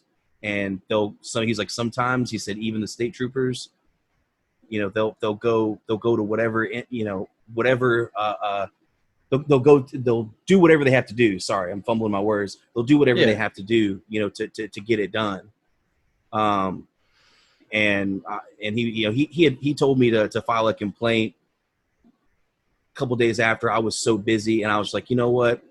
I'm just gonna let it go. Looking back, and I probably still could, because I have the dates and I have all the details of how everything went down. I probably should, because, again, the way that all those officers handled it handled the situation, it just showed me that they're out there, and those are troopers.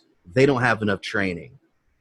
It's like, dude, how can you not size me up? How can you not judge me by my demeanor, by my body language? Because that's going to say a lot more than what I'm speaking, right? How can you not see that I ain't the one, dude? I ain't the one. You need to let me go because I'm not that guy. Because I know that I'm really good at that. Really, really good at that. Because I deal with crowd control consistently. Thousands and thousands of people. And again, they just not enough training, man. Just not enough training. Those guys are not trained well enough. And the way that they, and again, I'm not whining. That's why I didn't really file a report, because I'm not whining. But I'm not trying to play the victim here. Okay, I've had a lot worse stuff done to me by police, but at the same time, I feel like it's necessary now, especially to bring this to light, because man, they need to be trained way more, way more. I absolutely agree, man, and I appreciate you sharing that story. I know that couldn't have been an easy situation, and I think that's kind of a good place for us to kind of tie a bow on this. We've kind of got a hard out. I could spend a lot of time diving into this, and I'm sure it's a subject that we'll speak about with our guests and continue to dive into, as it's so relevant in the America that we live in right now. But yeah, I mean, just kind of overall got to have some kind of reform. I mean, they're not even acknowledging that there's a need for reform at this point. So I think that's why adds people to the hopelessness. Yeah. And that's why people are lashing out. Of course, I don't want to see stuff get destroyed and vandalized and stuff burned, but it's just like, dude, you don't understand why this is happening. You're not acknowledging. It's like, you all are not trying to make a change, so this never happens again. Mm-hmm. You think they want to be out doing this? Do you think no? They'd rather be carrying on their lives, free and equal. That's what they'd rather be doing. It's crazy, man. Absolutely crazy. Well, thanks again for sharing that, man. Hope you guys enjoyed. We'll see you next time. Let us know what you think. Peace and love.